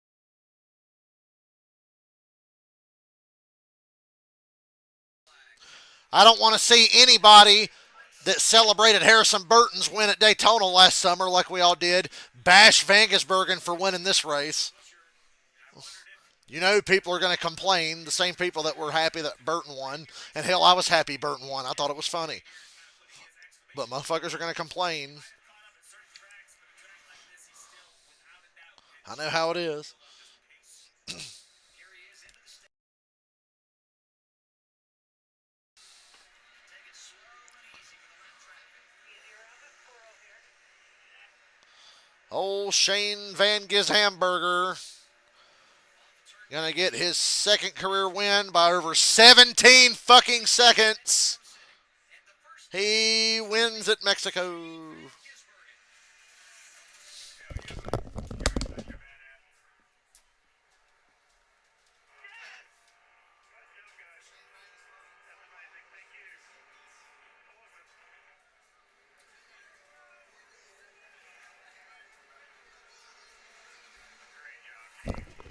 Now, in the words of Dale Earnhardt, that is what you call an ass kicking.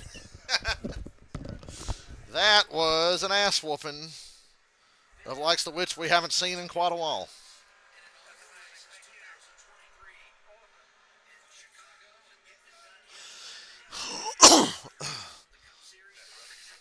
Welcome to the playoffs, Shane Vangesbergen.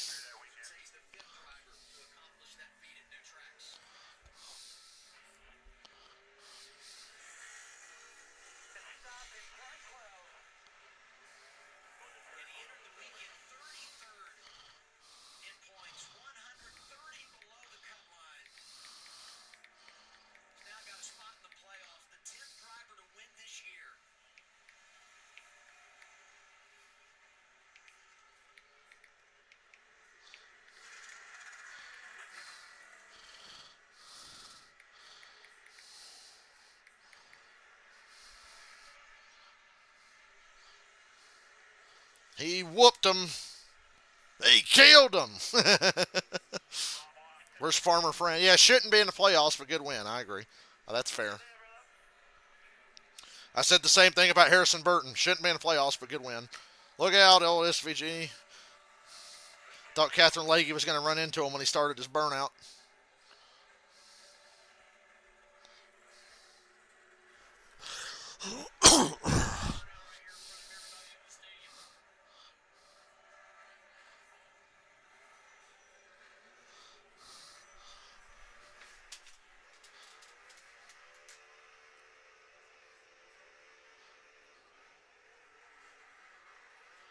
Boy, if he could just get to that second round of the playoffs, to that Charlotte Roval, oh.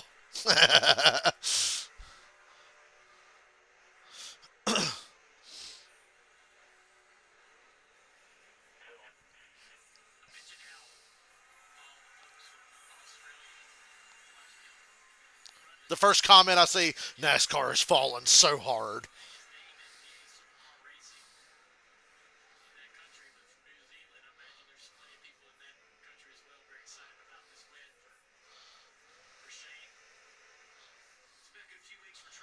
His teammate Suarez.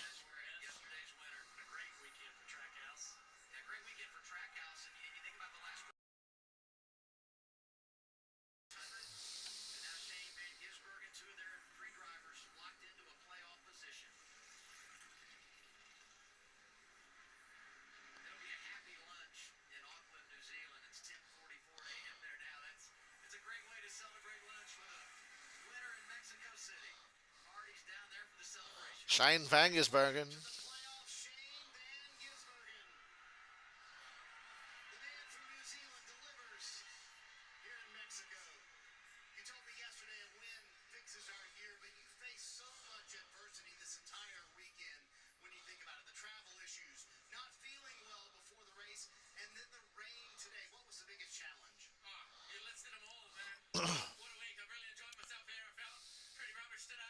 He felt rubbish, he said.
Is he going to make it? Oh! It made it over the fence! It's in the crowd. It made it over the fence and bounced in the crowd. That's a and put on display. I'm so glad he kicked the shit out of everybody in this race.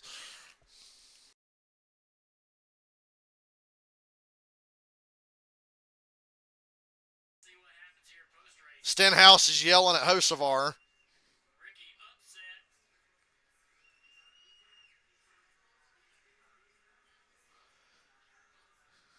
Ricky's had enough. He's had enough. Stenhouse smacked Hocevar upside the head while he was in the car. The carryover is real.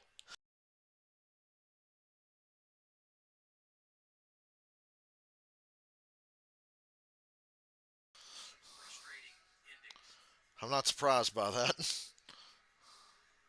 now we head down to the stage. Danielle, Carl, and Corey. Whew. Smells like burnt rubber down here. That was one hell of a burnout from SVG. Right behind us and the rugby kick to boot. That guy from New Zealand showing Mexico how to celebrate. Best seats in the house, right here. Yeah. So cool. And to see Shane perform under pressure, I didn't realize how sick he was. Guys, he was supposed to be on this show this morning on our pre-race. He made a very good choice. What I saw about the 88 is he was in control all day. Never was that 88. Was there a wheel offline? And just even when they got a little bit behind on restarts, he just kept chipping away at it. Just, I mean, he might be one of the best stock car drivers on a road course in the world to watch. And Adam Alexander pointed out the humility, right? You know, you said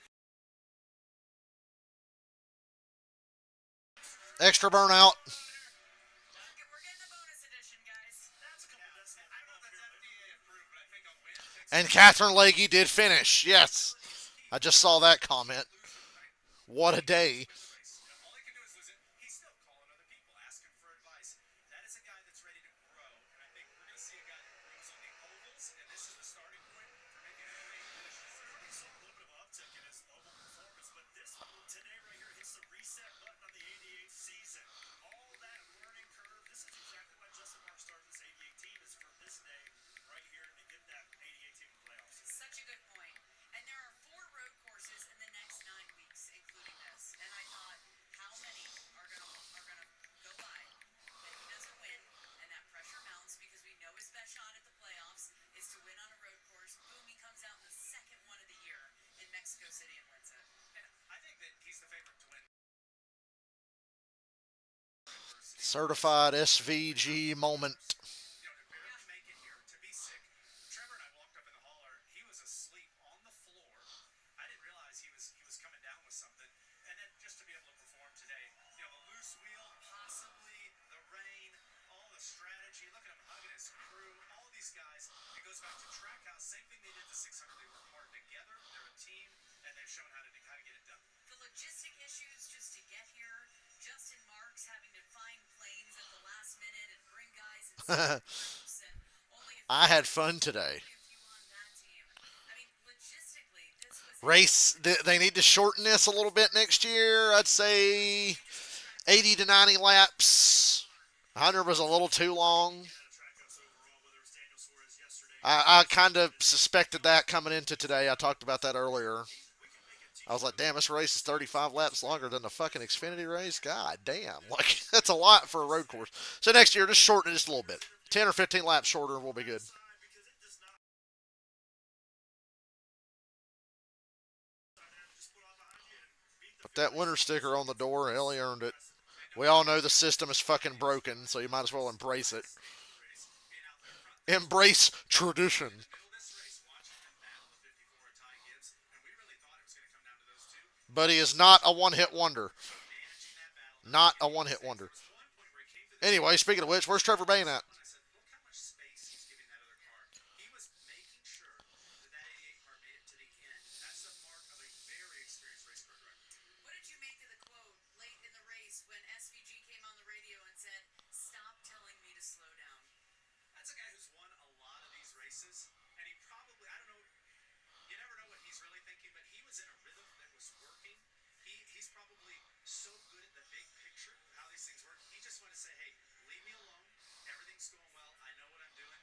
And you know, we're going to talk more about his crew chief, because that loose wheel thing I thought was a really cool teamwork situation. But that's SVG just being ultimately My brother said he was leaking out of both holes on live television. Start missing corners, locking tires up.